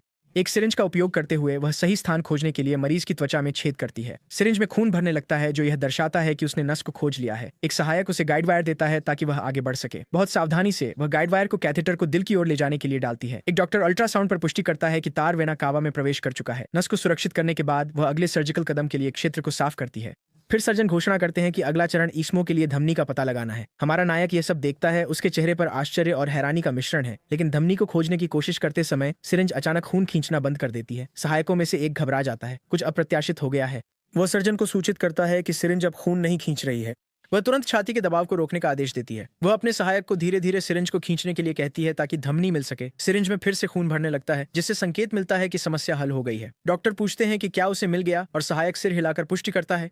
गाइड वायर अब धमनी में है, टीम आगे बढ़ सकती है। सहायक घोषणा करता है कि गाइड वायर अंदर है और सर्जन अपना काम जारी रखती है। सब कुछ सही जगह पर होने के साथ वह अंततः मरीज के लिए ईसीएमओ मशीन को सक्रिय करती है और खून मशीन के पंप के माध्यम से घूमने लगता है, जैसा कि होना चाहिए। फिर हम देखते हैं कि खून डिवाइस की ट्यूबों के माध्यम से बिना किसी समस्या के बह रहा है। ऑक्सीजन युक्त खून मरीज के शरीर में वापस बहने लगता है। मशीन पूरी तरह से काम कर रही है। प्रक्रिया सफल रही। एक चिकित्सक पुष्टि करते हैं कि प्रवाह अच्छा है और कोई पुनः परिसंचरण नहीं है। ईसीओ की मदद से रोगी की सांस सामान्य हो जाती है और वह स्थिर हो जाता है। फिर सर्जन सभी को उनके त्वरित और उत्कृष्ट कार्य के लिए बधाई देती है। हमारा नायक और उसका सहयोगी शुद्ध राहत और थकान की सांस लेते हैं।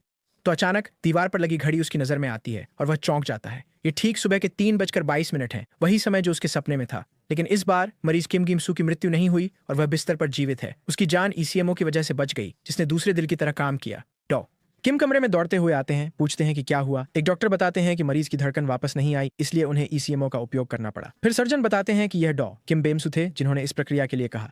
रेजिडेंट थोड़ा भ्रमित लगता है क्योंकि उसे वह अनुरोध करने की याद नहीं है। दूसरा डॉक्टर फिर किम को अच्छे काम के लिए बधाई देता है, जिससे वह निरुत्तर हो जाता है। हमारा नायक मुस्कुराता है, कहता है कि यह एक करीबी मामला था, जैसा उसने उम्मीद की थी। सारी हलचल के बाद अस्पताल का प्रतीक्षालय अब खाली और शांत है। युवा व्यक्ति वेंडिंग मशीन से एक पेय खरीदने के लिए कुछ सिक्के लेता है। वहां खड़े होकर वो उस पागल रात में हुई हर चीज पर विचार करता है। वह सवाल करता है कि क्या उसने अपने सपने में जो देखा वो वास्तव में भविष्य की एक झलक थी। तभी उसका सहकर्मी आता है और पूछता है कि क्या वह ठीक है। ये देखते हुए कि वह थोड़ा पीला लग रहा है, वह हंसती है, कहती है कि उसे केवल एक एम्बू बैग का उपयोग करना पड़ा, इसलिए वह ठीक महसूस कर रही थी।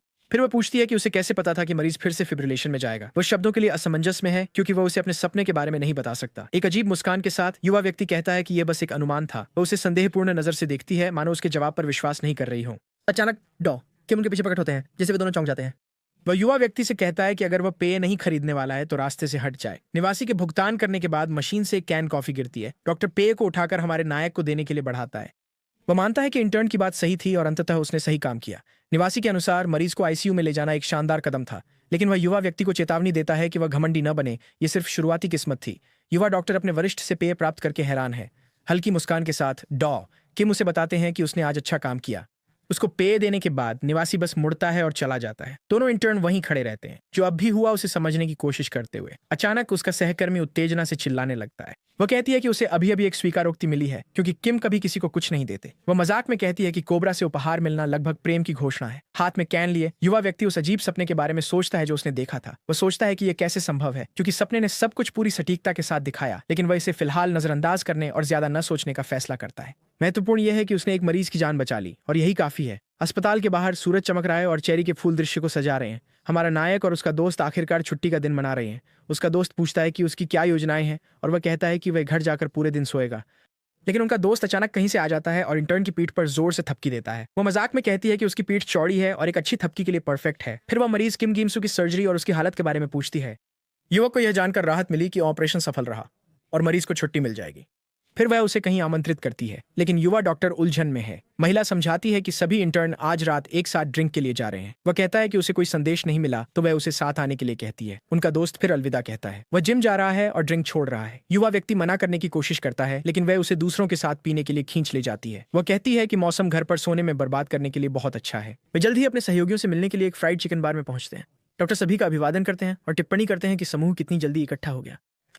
हर कोई उसके आगमन पर खुश होता है। उसे मेडिकल स्कूल की देवी कहता है। वह उनसे रुकने के लिए कहती है क्योंकि वह पहले ही स्नातक कर चुकी है और हमारे नायक को बैठने के लिए आमंत्रित करती है। हालांकि एक सहकर्मी उसे उसके साथ देखकर खुश नहीं लगता। एक इंटर्न संतोष के साथ एक गिलास बियर पीता है। वह बताता है कि इंटर्नशिप शुरू होने के बाद यह पहली बार है जब वह बाहर आया है। एक और सहयोगी हंसते हुए कहता है कि 30 के बाद इंटर्नशिप करना मुश्किल होता होगा। वह आदमी अपना गिलास उठाता है और सबको पीने और आज रात मजे करने के लिए कहता है। हमारे नायक को इस सारी हलचल के बीच थोड़ा अजीब महसूस होता है। उसे लगता है कि युवा स्नातक वास्तव में एकजुट हैं, जिससे वह खुद को बाहरी महसूस करता है। फिर एक सहयोगी उसके पास आता है और उसका नाम फिर से पूछता है। युवा व्यक्ति इसकी पुष्टि करता है और दूसरा व्यक्ति उसे शिष्टता से एक ड्रिंक के लिए आमंत्रित करता है। उनका नया परिचित पूछता है कि वह दूसरे विश्वविद्यालय से आकर कैसे अनुकूलित हो रहे हैं। अचानक उनका दोस्त बीच में कूदता है और पूछता है कि क्या उन्होंने सेओन ह्योन के बारे में अफवाह नहीं सुनी है। वह सबको बताती है कि पिछले हफ्ते उन्होंने वास्तव में डॉ किम का सामना किया था। समूह हैरान है, चिल्लाते हुए कहता है कि दुनिया खत्म हो रही होगी। वे उसे कोबरा का सामना करने के लिए बुलाते हैं और उसके साथ पीने के लिए आमंत्रित करते हैं। कम से कम उसे लगता है कि अब वह पार्टी से बाहर नहीं रहेगा। फिर उसके एक सहयोगी ने पूछा कि हर कोई कौन कौन सी विशेषताएं विचार कर रहा है। ये एक विषय है जो हमेशा आता है जब भी इंटर्न एक साथ होते हैं। एक विशेषता चुनना सबसे महत्वपूर्ण निर्णय है डॉ डॉक्टर के करियर। एक कहता है कि वह पुनर्वास या रेडियोलॉजी की ओर झुक रहा है, जिससे दूसरे को हंसी आती है। कोई और नोट करता है कि दर्द क्लिनिकों के कारण अब एनेस्थेसियोलॉजी लोकप्रिय है। वे योन सू से पूछते हैं कि क्या वह अभी भी बाल चिकित्सा चाहती है, लेकिन वह अनिश्चित लगती है। फिर वे मजाक करते हैं कि त्वचा विज्ञान स्मार्ट सुंदर महिलाओं के लिए शीर्ष पसंद है। सबसे अधिक मांग वाले क्षेत्र आमतौर पर वे होते हैं जो सबसे अधिक भुगतान करते हैं या कम मांग वाले होते हैं। प्रत्येक इंटर्न की पसंद उनके व्यक्तित्व के अनुसार बहुत भिन्न होती है। फिर उसका दोस्त उससे पूछता है कि वह किस विभाग में शामिल होने की सोच रहा है। एक और सहयोगी जोड़ता है कि वह भी एक बाहरी व्यक्ति की पसंद सुनने के लिए उत्सुक है। युवा व्यक्ति जवाब देता है कि वह सर्जरी पर विचार कर रहा है, जो सभी को आश्चर्यचकित कर देता है। वह जोड़ता है कि थोरैसिक सर्जन भी बहुत कूल लगते हैं। थोरैसिक सर्जरी सबसे डरावनी विशेषताओं में से एक है क्योंकि यह बहुत कठोर होती है। एक सहयोगी फिर पूछता है कि वह इतनी कठिन राह क्यों चुनना चाहता है। मुस्कुराते हुए वह कहता है कि उसे सर्जन की छवि अद्भुत लगती है। उसे एक डॉक्टर को ऑपरेशन शुरू करने की तैयारी करते हुए देखने का दृश्य याद है। इंटर्न को सर्जन के स्केलपेल मांगने का दृश्य बेहद शानदार लगता है, लेकिन उसके सहयोगी हंसते हैं, कहते हैं कि अब कोई ऐसा नहीं सोचता। वे एक टोस्ट करते हैं और वह ध्यान के लिए थोड़ा अजीब धन्यवाद देता है, लेकिन एक आदमी अपना गिलास पटकता है, कहता है कि इसमें कुछ भी कूल नहीं है। वह दावा करता है कि युवा व्यक्ति ने सर्जरी केवल इसलिए चुनी क्योंकि उसके पास बेहतर विकल्प नहीं है। नशे में धुत सहकर्मी बड़बड़ाता है कि एक असफल विश्वविद्यालय से आने के कारण वो बड़े सपने देखने का खर्च नहीं उठा सकता। दोस्तों में से एक गुस्सा हो जाता है और उस आदमी से पूछता है कि क्या उसने अपना दिमाग खो दिया है, लेकिन वो आदमी चिल्लाता रहता है कि वे सब सिर्फ अपने निजी लाभ के लिए उसका समर्थन करने का नाटक कर रहे हैं।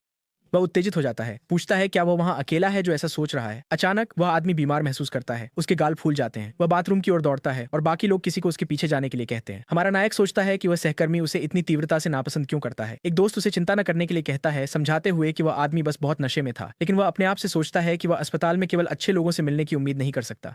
उसे पता है कि उच्च अंक अच्छे व्यक्तित्व की गारंटी नहीं है। मानव जीवन से निपटना स्वचालित रूप से किसी के भावनात्मक रूप से परिपक्व होने का मतलब नहीं है। अचानक उसे फिर से वही अजीब एहसास होता है, जैसे उसकी आंखें चमकने लगती हैं। युवा आदमी चौंक जाता है। ये वही एहसास है जो पहली बार हुआ था। वह उसी अंधेरे खाली स्थान में वापस है जैसे अपने पहले सपने में। कोई चिल्लाता है कि बार में हंगामा कर रहे व्यक्ति को काबू में करें। नशे में धुत सहकर्मी बेकाबू हो गया है, जबकि अन्य उसे जमीन पर दबाने की कोशिश कर रहे हैं। हमारा नायक फिर अपनी तंद्रा से बाहर आता है और पाता है कि उसका सिर खून से लथपथ है। वो नहीं समझ पा रहा है कि उसका शरीर बार में कैसे हो सकता है, जबकि उसका मन पूरी तरह से कहीं और था। अचानक युवा व्यक्ति इससे बाहर निकलता है। उसकी आंखें पूरी तरह से घबराहट में चौड़ी हो जाती हैं। वो बार की मेज पर वापस आ गया है, भ्रमित और यह समझने की कोशिश कर रहा है कि क्या हुआ। उसका दोस्त पूछता है कि क्या वह ठीक है, क्योंकि वो पूरी तरह से खोया हुआ लग रहा है। युवक डरते हुए सोचता है कि क्या उसने फिर से वह अजीब सपना देखा। वह याद करता है कि उसका भविष्य का रूप उसके अतीत के रूप को एक भूत की तरह देख रहा था, लेकिन वह खुद को समझाने की कोशिश करता है कि यह एक संयोग था। उसके पास कोई अलौकिक शक्तियां नहीं है। वह खड़ा होता है और अपने दोस्त से कहता है कि वह जल्दी से बाथरूम जा रहा है। बार के अंदर चलते हुए वो सोचता है कि उसे बस घर जाकर सो जाना चाहिए था, जैसा उसने योजना बनाई थी। वह अलविदा कहने और जाने का फैसला करता है क्योंकि पार्टी का मूड खराब हो गया है, लेकिन तभी वो कुछ बियर के क्रेट्स के ढेर देखता है और महसूस करता है कि ये वही हैं जो उसने अपने सपने में देखे थे। नशे में धुत सहकर्मी लड़खड़ाते हुए बाहर निकलता है, जबकि बाकी लोग उसे रोकने की कोशिश करते हैं। अचानक इंटर्न का हाथ क्रेट्स के ढेर से छू जाता है और वे गिरने लगते हैं। हमारा नायक भय में देखता है जैसे बियर के क्रेट्स उसकी ओर गिरते हैं। सभी बोतलें जमीन पर टूट जाती हैं, जिससे बार में एक बड़ा गड़बड़ हो जाता है। अन्य इंटर्न अपने नशे में धुत सहयोगी की मदद के लिए दौड़ते हैं जो गिर गया है। उसका दोस्त पूछता है कि क्या वह ठीक है, और वह कहता है कि वह ठीक है, कोई समस्या नहीं। लेकिन फिर वह देखता है कि दूसरा सहयोगी घायल है और महसूस करता है कि वही चीज हुई है। चौड़ी आंखों से वह सोचता है कि क्या उसके पास वास्तव में पूर्वाभास की शक्ति है। अपने अस्पताल के कमरे में वापस वह अपनी अजीब नई शक्तियों को समझने की कोशिश करता है। वह निष्कर्ष निकालता है कि पूर्वाभास अचानक आता है, भविष्य की दुर्घटनाओं को प्रकट करता है। जब एक दृष्टि सक्रिय होती है तो वास्तविक दुनिया में समय पूरी तरह से रुक जाता है। ये दृष्टांत हमेशा उसके आसपास कहीं न कहीं होने वाली घटनाओं को दिखाते हैं। हालांकि समय सीमा अप्रत्याशित होती है, कुछ मिनटों से लेकर कई घंटों तक हो सकती है। उसे लगता है कि यह अक्सर होगा क्योंकि अस्पताल में दुर्घटनाएं आम दृश्य हैं। फिर उसे एहसास होता है कि अगली बार जब कोई दृष्टि आएगी तो उसके सामने एक विकल्प होगा। वह या तो हस्तक्षेप कर सकता है और भविष्य को बदलने की कोशिश कर सकता है, या बस घटनाओं को घटने दे सकता है। कलम हाथ में लिए वह अपनी इस नई जिम्मेदारी पर अपने विचार अपनी नोटबुक में लिखता है। उसका निर्णय भविष्य और उसके आसपास के लोगों की किस्मत को पूरी तरह से बदल सकता है। फिर वह अपनी सूची में 5वां आइटम जोड़ता है। इसे परिवर्तन का लेबल देता है। मार्च का अंत आता है, जो आंतरिक चिकित्सा इंटर्न के रूप में उसका अंतिम दिन है। एक कमरे में प्रवेश करते हुए वह बिस्तर पर आराम कर रही एक बुजुर्ग महिला का अभिवादन करता है। मरीज उसे पहचानती है और पूछती है कि क्या वाकई यह उसका आखिरी दिन है। वो उसे आश्वस्त करता है कि वह दूर नहीं जा रहा है, बस अस्पताल के भीतर एक अन्य विभाग में स्थानांतरित हो रहा है। महिला उसकी कोमलता की प्रशंसा करती है, कहती है कि वह कभी भी खून लेते समय उसे दर्द नहीं देता। वह शिकायत करती है कि अन्य डॉक्टर हमेशा ऐसा करते समय कठोर होते हैं। धीरे से वह सुई को उसके हाथ में डालता है ताकि रक्त का नमूना ले सके। वह पहली कोशिश में सफल हो जाता है, ये कहते हुए कि यह उनके आखिरी बार के लिए जल्दी और बिना दर्द के था। मरीज निराश दिखती है, चाहती है कि वह उसके जाने से पहले अपनी पोती से उसका परिचय करा पाती। वह मजाक में कहता है कि फिर उसकी पोती जरूर बहुत सुंदर होगी। महिला जवाब देती है कि उसकी पोती 11 साल की है और पहले से ही अपने गुणा तालिकाएं याद कर चुकी है।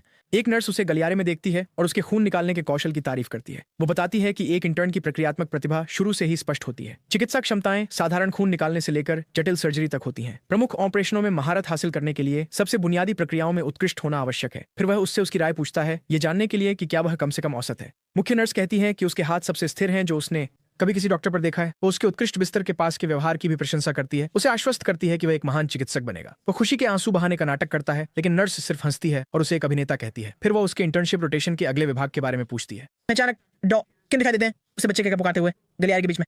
रेजिडेंट युवा इंटर्न को इशारा करता है कि वह उसके साथ एक निजी बातचीत के लिए चले। वे वेंडिंग मशीनों के पास रुकते हैं जहां डॉक्टर एक कैन वाला पेय खरीदता है। वह पेय इंटर्न को देता है और उसकी आगामी रोटेशन के बारे में पूछता है। रेजिडेंट उसे चेतावनी देता है कि इमरजेंसी रूम चुनौतीपूर्ण होगा और युबोंगचुल नाम के किसी व्यक्ति के बारे में पूछता है। फिर वह पूछता है कि क्या युवा व्यक्ति अभी भी सर्जरी में विशेषज्ञता लेने के लिए तैयार है। इंटर्न हैरान है कि खबर पहले ही पूरे अस्पताल में फैल चुकी है। डॉ किम कहते हैं कि यह अच्छा है, जोड़ते हुए कि अगर उसने आंतरिक चिकित्सा चुनी होती तो वह उसे थप्पड़ मार देते। रेजिडेंट फिर मुड़कर चला जाता है, जिससे हमारा नायक अकेला खड़ा रह जाता है। वो मजाक में कहता है कि उसे वास्तव में आंतरिक चिकित्सा पसंद थी, लेकिन डॉक्टर उसे बस दूर भगा देते हैं। जैसे ही वह खाली कॉफी का डिब्बा कचरे में फेंकता है, उसका वरिष्ठ फिर से उसके पास आता है। निवासी उसे अगले विभाग में पूरी मेहनत करने के लिए कहता है ताकि अपनी बदनामी न हो। हल्की मुस्कान के साथ वह स्वीकार करता है कि युवा व्यक्ति ने पिछले महीने अच्छा काम किया।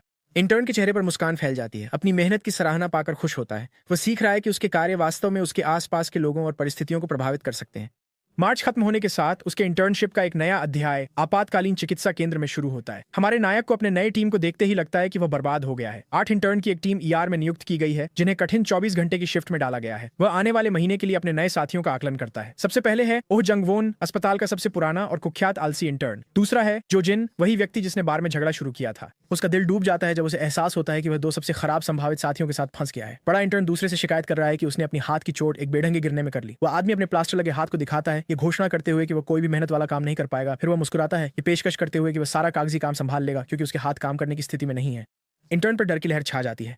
अगले महीने इमरजेंसी रूम में एक पूरी तरह से बुरा सपना होने वाला है। वरिष्ठ सहकर्मी पूछता है कि योजना क्या है और हमारा नायक जोर देता है कि उन्हें कड़ी मेहनत करनी होगी, लेकिन दूसरा आदमी दावा करता है कि वह इसके लिए बहुत बूढ़ा है और पूरी तरह से नए व्यक्ति पर निर्भर रहने की योजना बना रहा है।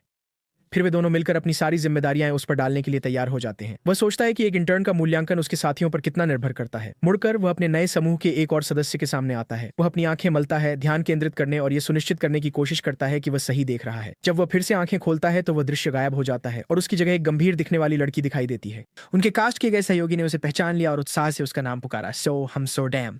तीनों इंटर्न असहज खड़े रहते हैं, जबकि वह व्यक्ति युवा महिला से बातचीत जारी रखता है। दूसरा बताता है कि वह योंगडुक यूनिवर्सिटी की सुपर रॉयल है और लगभग एक सेलिब्रिटी है। उसके पूरे परिवार उसके दादा से लेकर मेडिकल स्कूल के संकाय में रहे हैं। वह उसे चेतावनी देता है कि उससे पंगा न ले, क्योंकि स्टाफ के हर प्रोफेसर को वह बहुत पसंद है। फिर बातूनी इंटर्न समूह के लिए पेय और स्नैक्स से भरे 2 बैग निकालता है।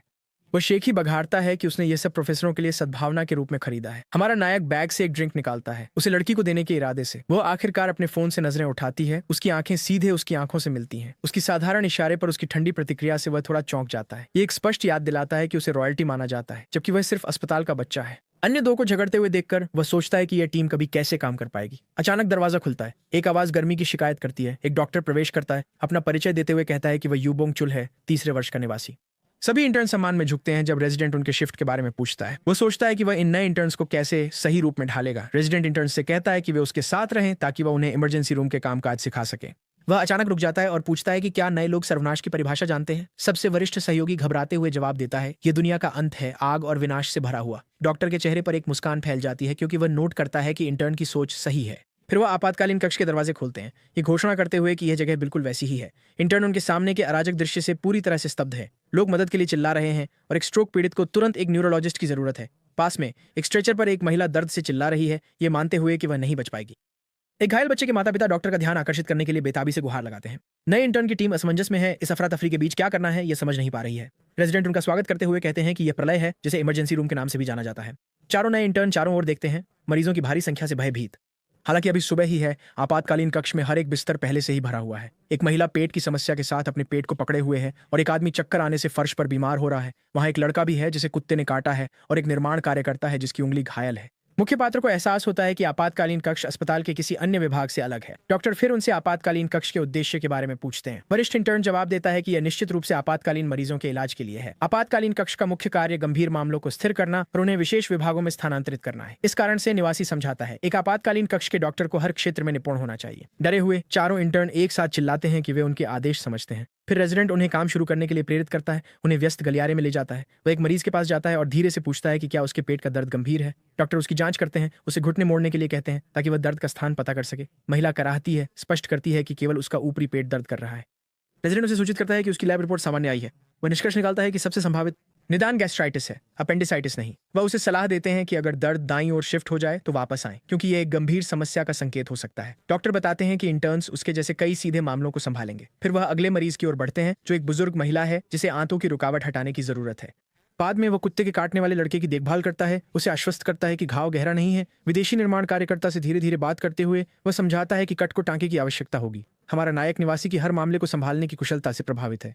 वह पहचानता है कि यह तीसरे वर्ष के निवासी की वास्तविक क्षमता है। डॉक्टर जोड़ते हैं कि अगर कोई गंभीर मरीज आता है तो उन्हें जो भी कर सकते हैं संभालना होगा। वो एक मॉनिटर की ओर इशारा करते हैं जिसमें उन कार्यों की लंबी सूची दिखाई देती है जिन्हें इंटर्न को पूरा करना है। एक व्यंग्यात्मक मुस्कान के साथ वो पूछते हैं कि क्या नए लोग अपने भारी काम के बोझ से रोमांचित हैं। फिर वह चारों के बीच काम बांटता है और उन्हें शुरू करने के लिए कहता है। दिन धुंधला सा है। यंगकुक अस्पताल के आपातकालीन कक्ष में लगातार गतिविधियों से भरा हुआ। दोपहर के भोजन के समय हमारे नायक को आखिरकार सांस लेने का मौका मिलता है। कैफेटेरिया में वह पूरी तरह से थका हुआ है। ये याद करने की कोशिश कर रहा है कि उसने आज सुबह कितने मरीज देखे। निराशा छा जाती है जब उसे याद आता है कि यह 24 घंटे की शिफ्ट है बिना किसी ब्रेक के। अपनी आंख के कोने से वह अपनी टीम के साथ ही हमसोडैम को पास की मेज पर देखता है। वह युवा महिला शांतिपूर्वक खा रही है, अपने फोन को एक स्थिर भाव के साथ स्क्रॉल कर रही है। वो उसके पास बैठता है और उनकी अराजक सुबह के बारे में हल्की फुल्की बातचीत करने की कोशिश करता है। वो एक शब्द में जवाब देती है। उसकी आंखें अभी भी उसके स्मार्टफोन पर टिकी हुई हैं। अपने नए सहयोगी की संक्षिप्त और उपेक्षापूर्ण प्रतिक्रिया के बाद वह असहज महसूस करता है। सकारात्मक रहने की कोशिश करते हुए वो खुद से कहता है कि वे धीरे धीरे एक दूसरे के साथ घुल मिल सकते हैं। इंटर्न अपनी ठंडी दूर की मुद्रा बनाए रखती है, उसकी उपस्थिति को पूरी तरह से नजरअंदाज करते हुए। वो समझता है कि उसे समझाना मुश्किल है, लेकिन साथ निभाने की कोशिश करने का संकल्प करता है। वो उसे तले हुए झींगे का एक टुकड़ा पेश करता है, लेकिन वह साफ मना कर देती है। संबंध बनाने का उसका प्रयास फिर से विफल हो जाता है, जिससे माहौल तनावपूर्ण हो जाता है। वह उसके पिछले रोटेशन के बारे में पूछता है, लेकिन वह उसे बीच में ही रोक देती है। बातचीत फिर से ठंडी पड़ जाती है, जिससे वह शब्दहीन हो जाता है। आखिरी प्रयास में वह कहता है कि यार आंतरिक चिकित्सा से अधिक दिलचस्प है। इस पर वह गुस्से में अपना फोन मेज पर पटक देती है और उसे घूरती है। वह गुस्से में पूछती है कि उसे उनकी स्थिति में क्या इतना दिलचस्प लगता है। वह अपनी सहकर्मी के विस्फोटक गुस्से से पूरी तरह से हैरान है। वह खड़ी हो जाती है और उस पर चिल्लाती है कि यह सब कैसे मजेदार हो सकता है। लड़की अपनी निराशा व्यक्त करती है, कहती है कि उसे यह बिल्कुल भी पसंद नहीं आ रहा है। फिर वह उसे चुनौती देता है, पूछता है कि क्या वह डॉक्टर होना नापसंद करती है, और उसका जवाब उसे चौंका देता है। वह स्वीकार करती है कि उसे यह सब नापसंद है, लेकिन यार सबसे बुरा है क्योंकि एक पिछले हादसे के कारण। वह बताती है कि कैसे एक मरीज ने एक इंटर्न पर हमला किया था, जिससे उन्होंने चिकित्सा को पूरी तरह से छोड़ दिया। फिर वह पूछती है कि क्या उसे ऐसे खतरों का सामना करने का विचार डरावना नहीं लगता। लड़की अफसोस करती है कि वह समझ नहीं पाती कि कोई डॉक्टर क्यों बनना चाहेगा इन खतरों को देखते हुए। वो सच में जिज्ञासु होकर पूछता है कि उसने सबसे पहले इस पेशे को क्यों चुना। वो स्वीकार करती है कि वो केवल डॉक्टर इसलिए बनी क्योंकि उसके माता पिता ने उसे ऐसा करने के लिए मजबूर किया और कोई अन्य कारण नहीं था। उसे एहसास होता है कि वे दो पूरी तरह से अलग अलग दुनियाओं से आते हैं। वो इस पर विचार करता है कि कितने लोग अच्छे अंकों या माता पिता के दबाव के कारण डॉक्टर बनते हैं। परिणाम स्वरूप वे बिना किसी सच्चे जुनून के मेडिकल स्कूल में सालों बिताते हैं। लड़की कहती है कि वह एक ऐसे विभाग में स्थानांतरित हो जाएगी जहां उसे बाद में मरीजों को नहीं देखना पड़ेगा। वह अचानक कांप जाती है और उसके मूड में अचानक बदलाव से वह भ्रमित हो जाता है। राहत की सांस लेते हुए वह तुरंत बेहतर महसूस करती है। फिर उनकी सहकर्मी उनकी प्लेट की ओर इशारा करती है और झींगा चखने के लिए कहती है।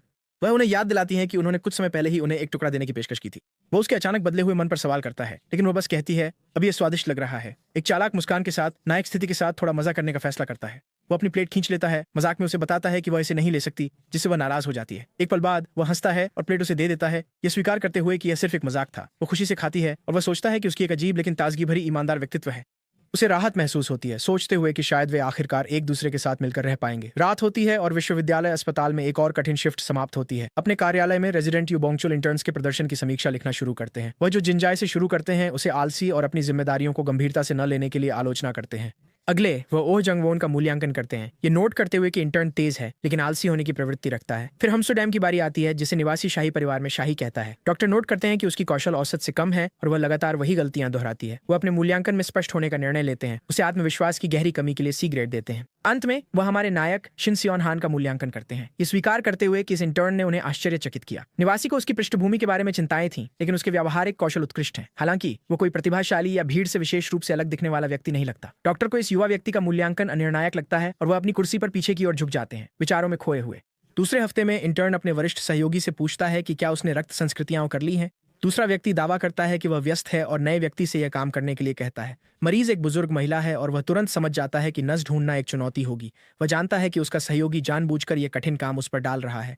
उसकी कास्ट किए हुए सहकर्मी ने पूछा कि सोडैम कहाँ है और दूसरे ने जवाब दिया कि वह गायब हो गई है। अचानक एक गुस्से से भरी चीख गलियारे में गूंजती है, जिससे तीनों इंटर्न चौंक जाते हैं। वे देखते हैं कि एक बड़ा गुस्सैल आदमी उनके साथ ही हमसोडैम पर चिल्ला रहा है, जो कुछ ही फीट दूर है। लड़की डरी हुई दिखती है, उसका सिर झुका हुआ है, जबकि आदमी अपनी फटकार जारी रखता है। आदमी चिल्लाता है कि वह 20 मिनट से उसके पिता की बांह में सुई चुभा रही थी और कोई सफलता नहीं मिली। उसके सहयोगी बड़बड़ाते हैं कि उसने आखिरकार एक साधारण प्रक्रिया पर एक बड़ी घटना पैदा कर दी है। ईमानदारी से कहें तो धमनियों से खून निकालना मुश्किल होता है और मरीजों से डांट सुनना असामान्य नहीं है। आदमी और भी अधिक गुस्से में हो जाता है, एक नर्स की मांग करते हुए। इसके बजाय प्रक्रिया को संभालने के लिए। नर्स समझाती है कि केवल डॉक्टरों को परीक्षण करने की अनुमति है, लेकिन वह सुनने से इनकार कर देता है। अंत में वह चिढ़कर विश्वविद्यालय अस्पताल की अक्षमता के बारे में जोर से शिकायत करता है। टूटी हुई बांह वाला सहकर्मी उसे एक बुनियादी काम में असफल होने के लिए दयनीय कहता है। उसी क्षण हमारा नायक आगे बढ़कर हस्तक्षेप करता है और अपनी टीम के साथी का समर्थन करता है। वह उसकी जगह रक्त निकालने की पेशकश करता है, जिससे सभी चौंक जाते हैं। वो आदमी जानना चाहता है कि वह कौन है और इंटर्न आत्मविश्वास से मुस्कुराते हुए जवाब देता है कि वह एक डॉक्टर है। इसके साथ ही वह एक कुर्सी खींचकर बैठ जाता है और प्रक्रिया शुरू करता है। वह माफी मांगता है, ये समझाते हुए कि उसके पिता की कदकाठी वाले व्यक्ति में नसें ढूंढना मुश्किल हो सकता है। स्थिति को शांत करने के लिए वह कहता है कि यह उसे उसके अपने पिता की याद दिलाता है। सच तो यह है कि यह पूरी तरह से झूठ है। उसके पिता की कदकाठी मरीज जैसी बिल्कुल नहीं है।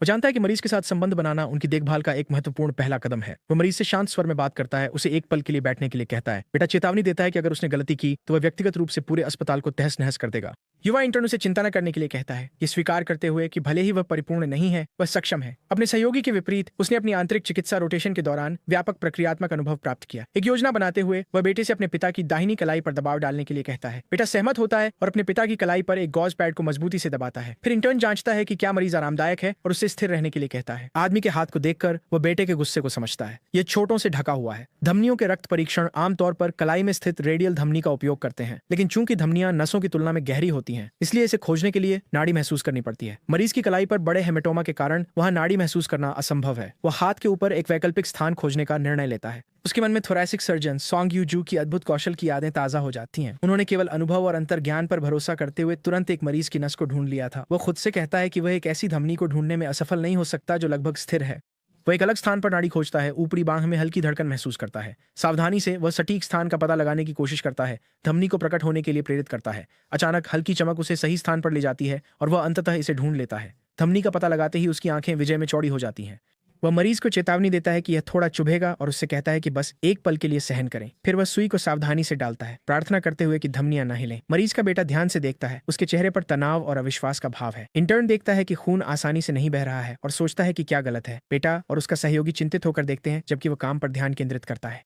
धीरे धीरे खून कमजोर लेकिन स्थिर प्रवाह के साथ सिरिंज में भरने लगता है। जैसे ही सिरिंज भरता है, वह कठिन प्रक्रिया को सफलतापूर्वक पूरा कर लेता है। एकत्रित खून की मात्रा सभी आवश्यक परीक्षणों के लिए पर्याप्त से अधिक है। मरीज का बेटा आश्चर्यचकित होकर पूछता है कि क्या यह पहले ही खत्म हो गया। मुस्कुराते हुए इंटर्न कहता है कि सज्जन ने इतनी छोटी सी मात्रा के लिए बहुत कुछ सहा।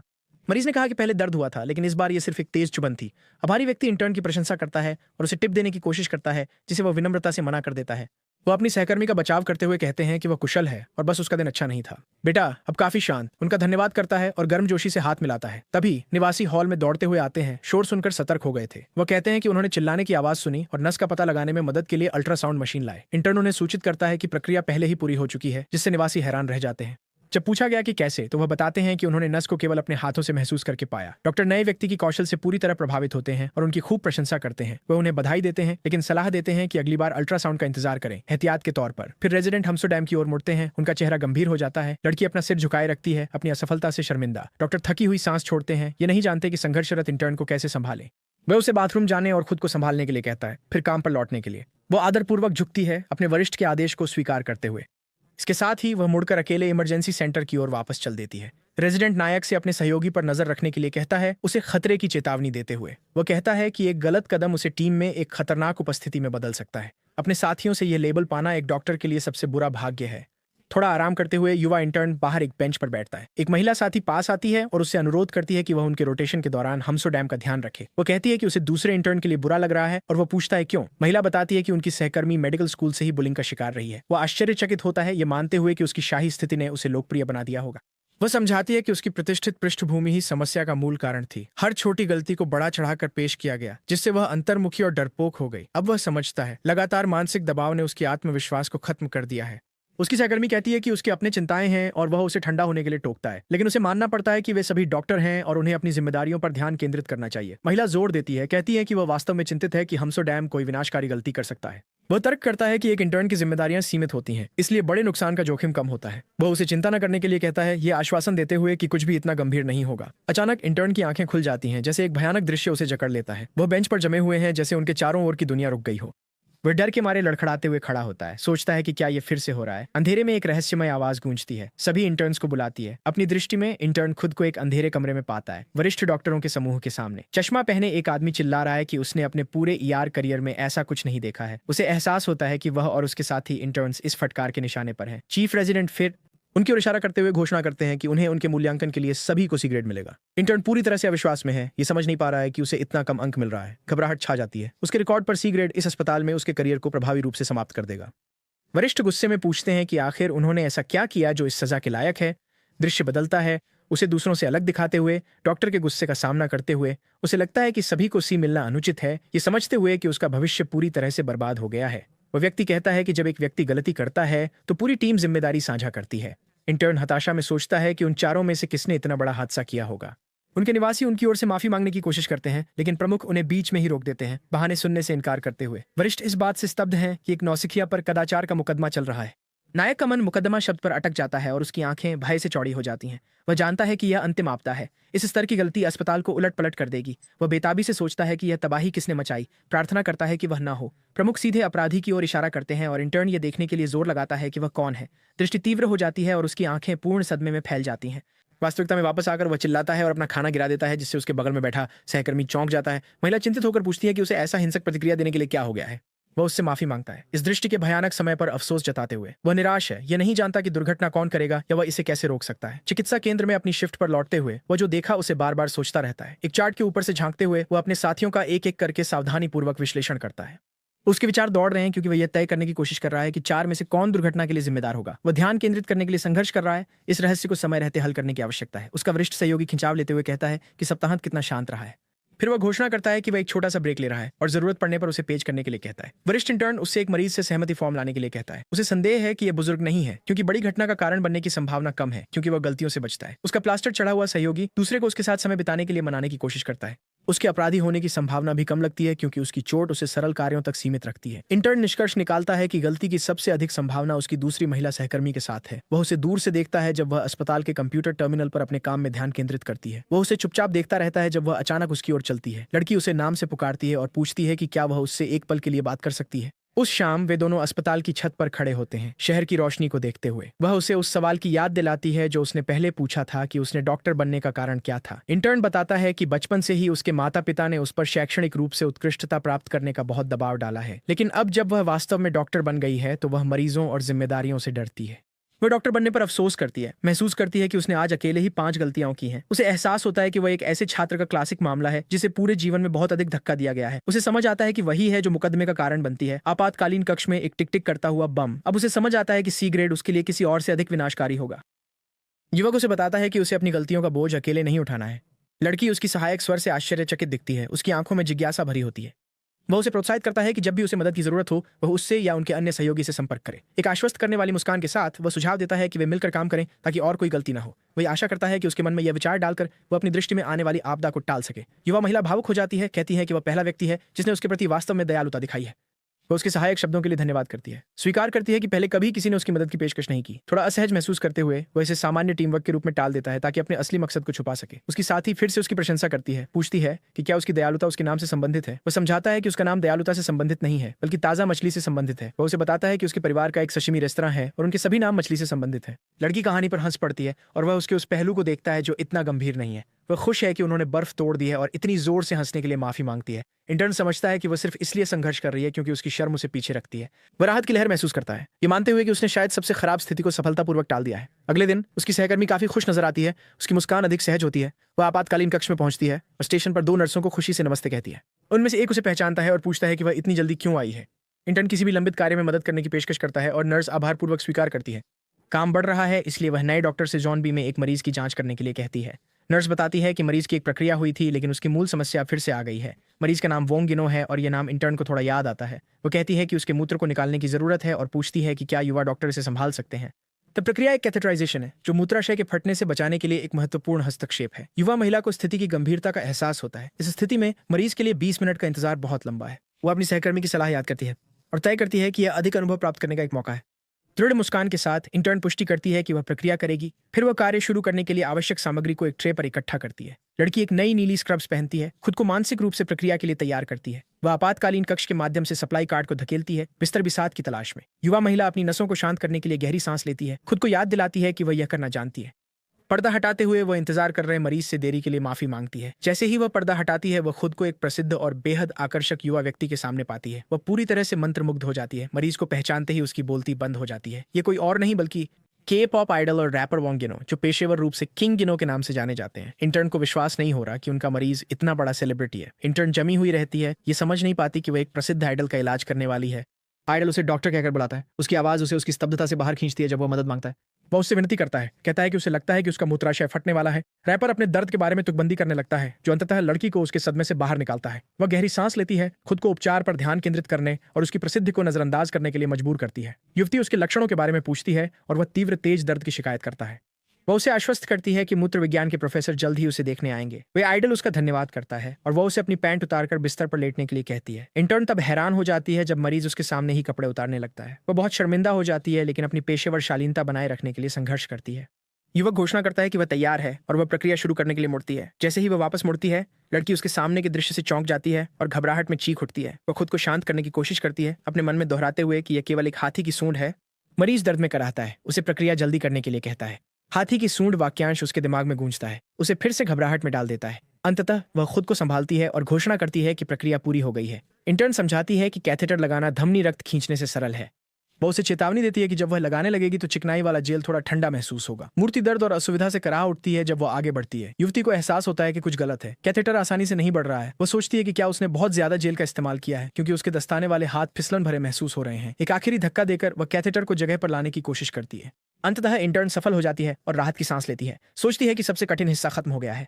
वह मूत्र प्रवाह की जांच के लिए उसके पेट पर दबाव डालने की तैयारी करती है। अचानक मरीज झटके से हिलता है और वह उसे सख्ती से कहती है कि स्थिर लेटा रहे। आइडल चिल्लाता है और बार बार माफी मांगता है, कहता है कि उसने नियंत्रण खो दिया। वह फिर से माफी मांगता है। उसका चेहरा शर्म से पके टमाटर जैसा लाल हो जाता है। युवती घबरा जाती है जब उसे एहसास होता है कि उसके सेलिब्रिटी मरीज के साथ क्या हुआ है। स्थिति बिगड़ जाती है और इंटर्न डर के मारे चिल्ला उठती है, पूरी तरह से असमंजस में। हमारा नायक चीखें सुनता है और दौड़कर पूछता है कि कमरे में क्या हुआ। उसका सहयोगी मूर्ति और अब फंसे हुए कैथेटर से जुड़ी विनाशकारी घटना का वर्णन करता है। युवक इस खबर से स्तब्ध है। उसे विश्वास करना मुश्किल हो रहा है कि वह क्या सुन रहा है। दूसरा इंटर्न कहानी खत्म करने की कोशिश करता है, लेकिन दूसरे के शर्मिंदगी से बहुत प्रभावित होता है। नायक आह भरता है, सोचता है कि उसने कभी नहीं सोचा था कि वह अस्पताल में कुछ इतना अजीब देखेगा। वह गुस्से में है, सोचता है कि कोई कैसे उस प्रक्रिया के दौरान एक ट्यूब खो सकता है। रेजिडेंट इंटर्न को एक अन्य कमरे में निजी चर्चा के लिए बुलाता है। लड़की सिर झुकाकर अपनी गलती के लिए माफी मांगती है, अपनी गलती से गहराई से शर्मिंदा है। डॉक्टर समझाते हैं कि कभी कभी मरीजों की अप्रत्याशित शारीरिक प्रतिक्रियाएं हो सकती हैं। वह असहजता से गला साफ करते हुए जोड़ते हैं कि उसे ऐसी संभावना के लिए तैयार रहना चाहिए था। युवा महिला सहमति में सिर हिलाती है और कमरे से बाहर चली जाती है, अभी भी उस घटना से स्पष्ट रूप से हिली हुई। उसके सहकर्मी ने टिप्पणी की कि उसके पास दुनिया की सबसे खराब किस्मत है। वह बताता है कि वह 1 घंटा पहले आई थी, मदद करने के लिए उत्सुक थी और इस गड़बड़ी में फंस गई। नायक को एहसास होता है कि उसकी प्रोत्साहना ने अनजाने में उसे इस स्थिति में धकेल दिया हो सकता है। वह इस विचार से भयभीत है कि आपदा को रोकने के उसके प्रयास ने शायद एक आपदा पैदा कर दी हो। मूर्ति अब सर्जरी में है ताकि उसके मूत्र मार्ग से कैथेटर हटाया जा सके। इंटर्न को बहुत बुरा लग रहा है कि यह विपत्ति एक सेलिब्रिटी के साथ होनी पड़ी। वो पूछता है कि क्या रैपर अस्पताल पर चिकित्सा त्रुटि के लिए मुकदमा कर सकता है। उसका सहयोगी संदेह करता है क्योंकि यह एक सरल प्रक्रिया है और मूर्ति ने खुद माफी मांगी थी। वह मजाक करता है कि शायद रैपर नहीं चाहेगा कि उसकी विरासत मूत्र मार्ग की घटना हो। युवा व्यक्ति को थोड़ी राहत महसूस होती है कि मुकदमा होने की संभावना नहीं है, लेकिन अपराध बोध बना रहता है। टूटी हुई बांह वाला सहकर्मी दिखाई देता है, हंसते हुए और उत्साह से अपने फोन पर टैप करते हुए। वह घोषणा करता है कि वह उनकी क्लास ग्रुप चैट को इस कैथेटर तबाही की सभी रोचक जानकारियों के साथ अपडेट कर रहा है। नायक का फोन उनके सहपाठियों के संदेशों से लगातार बजने लगता है।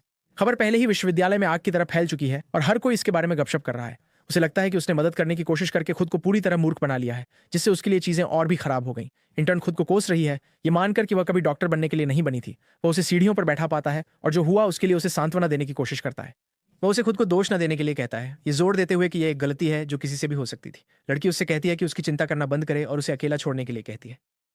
वो तय कर चुकी है कि बस इंटर्नशिप पूरी करनी है और फिर ऐसी विशेषज्ञता ढूंढनी है जिसमें मरीजों से कोई संपर्क न हो। युवा व्यक्ति उसे प्रोत्साहित करने की कोशिश करता है, उसे सीखने और वही गलती दोबारा न करने के लिए कहता है। वो रोती रहती है, कहती है कि उसकी प्रतिष्ठा तो वैसे भी पहले ही खराब हो चुकी है। वो तय करता है कि वह चीजों को ऐसे ही नहीं रहने दे सकता और 24 घंटे उस पर नजर रखने का निश्चय करता है। मुस्कुराते हुए वो उसे अपना फोन नंबर देता है, ये कहते हुए कि जब भी उसे मदद की जरूरत हो वो कॉल कर सकती है। इंटर्न शर्माती है, सोचती है कि वह उसके प्रति इतना अच्छा क्यों है। वो मुड़ जाता है, परेशान होकर सोचता है कि अगर वह फिर से गलती करती है तो उसे ही कीमत चुकानी पड़ेगी। अपनी खुद की सुरक्षा के लिए युवा व्यक्ति को अपनी सहकर्मी को और कोई आपदा पैदा करने से रोकना होगा।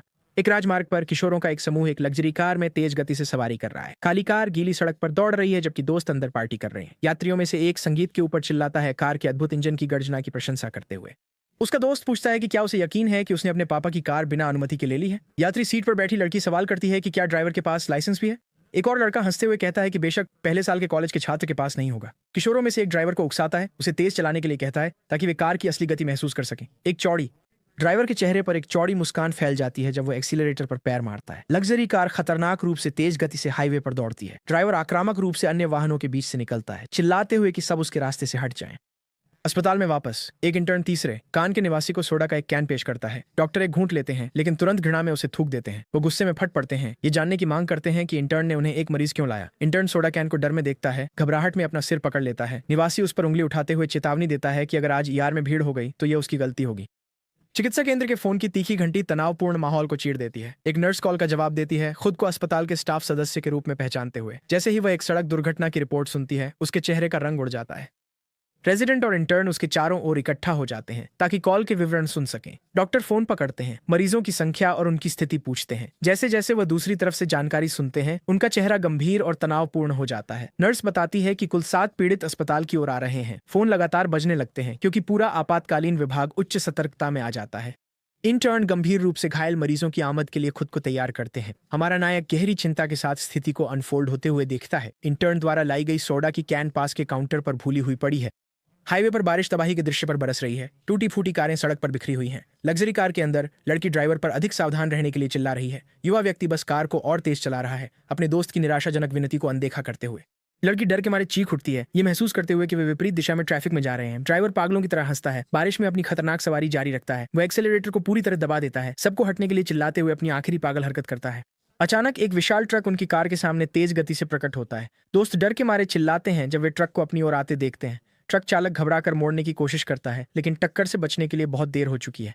टक्कर विनाशकारी होती है, जिससे लग्जरी कार सड़क के किनारे की ओर फेंकी जाती है। ट्रक पलट जाता है, जिससे उसके पीछे की कारों के साथ एक बड़ा ढेर लग जाता है। दृश्य पूरी तरह से विनाशकारी है, जिसमें टूटी फूटी गाड़ियां और मलबा हर जगह बिखरा हुआ है।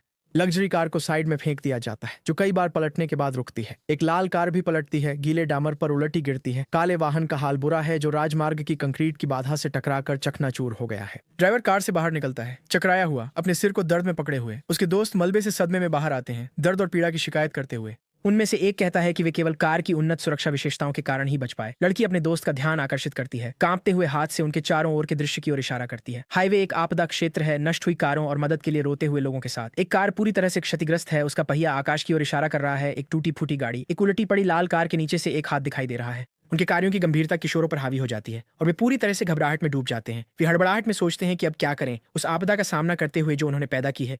एक दोस्त ड्राइवर से पूछता है कि अब उन्हें क्या करना चाहिए। युवा व्यक्ति क्षतिग्रस्त कार को देखता है, अफसोस जताते हुए कि उसके पिता उसे खत्म कर देंगे। पास आती एम्बुलेंस की सायरन की आवाज हवा में गूंजने लगती है। गिरी हुई कार के पास गीली जमीन पर एक खाली शराब की बोतल पड़ी है। योंगोक अस्पताल में चिकित्सा टीम आने वाले पीड़ितों को प्राप्त करने के लिए इकट्ठा होती है। निवासी प्रमुख युवाओं के लापरवाह होने के कारण अपनी जान गंवाने की शिकायत करते हैं। वह मरीजों की संख्या पूछता है और निवासी पुष्टि करता है कि कुल 7 की उम्मीद है। नायक चिंतित है कि इतने अधिक गंभीर मरीजों के साथ चिकित्सा त्रुटि की संभावना अधिक है। हालांकि वरिष्ठ सहयोगी इस स्थिति को एक मूल्यवान सीखने के अवसर के रूप में देखता है। इंटर्न ह्यूनसो डैम दुर्घटना पीड़ितों के आगमन को लेकर स्पष्ट रूप से चिंतित दिखाई देता है। नायक अपने टूटे हाथ वाले सहयोगी के बारे में पूछता है और दूसरा इंटर्न कहता है कि वह व्यस्त है। वह राहत महसूस करता है कि उसे इस समय एक और कार की चिंता नहीं करनी पड़ेगी। डॉक्टर आपातकालीन प्रवेश द्वार पर लाइन में खड़े हैं, पीड़ितों को प्राप्त करने के लिए तैयार। पैरामेडिक्स आपातकालीन स्ट्रेचर्स पर दुर्घटना के पहले मरीजों के साथ अंदर आते हैं। रेजिडेंट्स के प्रमुख को 4 अतिरिक्त पीड़ितों को लाते हुए देखकर झटका लगता है। एक नर्स रिपोर्ट करती है कि पहले से ही ईआर में इलाज के लिए 10 से अधिक मरीज इंतजार कर रहे हैं। रेजिडेंट इंटर्न्स को निर्देश देते हैं कि वे उनके पीछे आएं और अव्यवस्था को संभालने में मदद करें। वो एक पैरामेडिक से मरीजों की स्थिति के बारे में पूछते हैं और वे ट्राई स्तर बताते हैं। डॉक्टर उन्हें सभी स्तर 1 के मरीजों को सीधे पुनर्जीवन कक्ष में ले जाने का आदेश देते हैं। मरीजों को उनकी स्थिति की गंभीरता के आधार पर 1 से 5 के पैमाने पर ट्राइज किया जाता है। स्तर 3 से 5 हल्के से मध्यम मामलों का प्रतिनिधित्व करते हैं, जिनमें जीवन के लिए खतरा न होने वाले दर्द और चोटें होती हैं। अचानक एक स्तर 1 का मरीज लाया जाता है और रेजिडेंट्स का प्रमुख स्पष्ट रूप से चिंतित हो जाता है। मरीज बेहोश है और सदमे में है, जिसे तुरंत जीवन रक्षक हस्तक्षेप की आवश्यकता है। गाड़ी पर मरीज की गंभीर स्थिति देखकर इंटर्न चौंक जाते हैं। रेजिडेंट उन्हें बिना देरी के पीड़ित को पुनर्जीवन कक्ष में ले जाने का आदेश देता है। पुनर्जीवन कक्ष के दरवाजे के ऊपर लाल संकेत एक आपातकालीन संकेत की तरह चमकता है। डॉक्टर मरीज की स्थिति पूछता है और पैरामेडिक जल्दी से रिपोर्ट देता है। युवा महिला ने काफी मात्रा में खून खो दिया है और पहले से ही आगमन पर उनींदी थी। चिकित्सा टीम तुरंत मरीज का रक्तचाप लेना शुरू करती है। उसकी उंगली पर ऑक्सीमीटर लगाया जाता है ताकि उसके रक्त ऑक्सीजन स्तर की निगरानी की जा सके। रेजिडेंट टीम को तुरंत इंटुबेशन के लिए तैयार होने का आदेश देता है। वह नायक और उसकी महिला सहयोगी को रक्तस्राव के स्रोत का पता लगाने का काम सौंपता है। इंटर्न जानता है कि ऑक्सीजन और रक्त पीड़ित के जीवित रहने के लिए 2 सबसे महत्वपूर्ण कारक हैं। हेमोस्टेसिस प्राप्त करने में हर मिनट की देरी रोगी के जीवित रहने की संभावना को 3% तक कम कर देती है।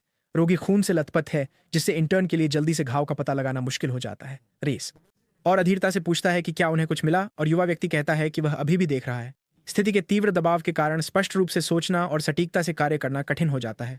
उसका सहयोगी हमसोडैम चोट का पता लगाता है और टीम को तुरंत बुलाता है।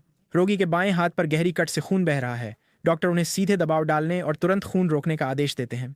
मुख्य पात्र एक बार फिर अपने सहयोगी की क्षमता और त्वरित सोच से आश्चर्यचकित है। निवासी प्रमुख रोगी की पुतलियों की जांच करता है और नोट करता है कि वे प्रतिक्रियाशील हैं। निवासी एक पोर्टेबल अल्ट्रासाउंड का उपयोग करके पीड़ित के धड़ को आंतरिक चोटों के लिए स्कैन करता है। स्कैन में कोई आंतरिक असामान्यता या तरल संचय के संकेत नहीं मिलते। निवासी तुरंत धमनी रक्त गैस परीक्षण के परिणामों के लिए बुलाता है।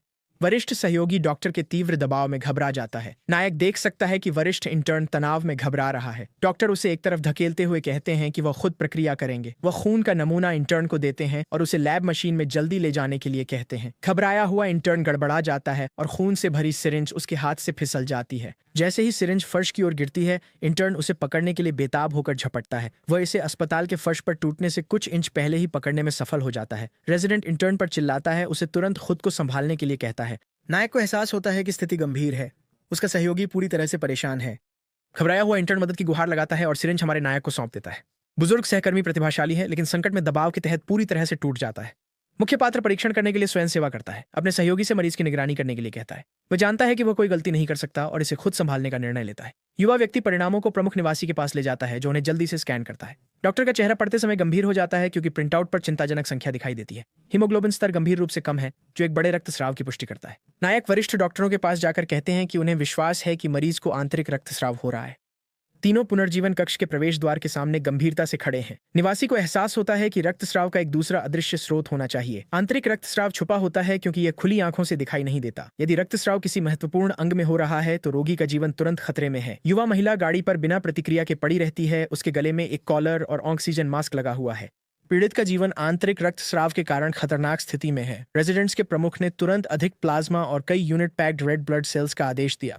एक पोर्टेबल एक्सरे यूनिट आती है और रेजिडेंट मांग करता है कि वे तुरंत स्कैन करें।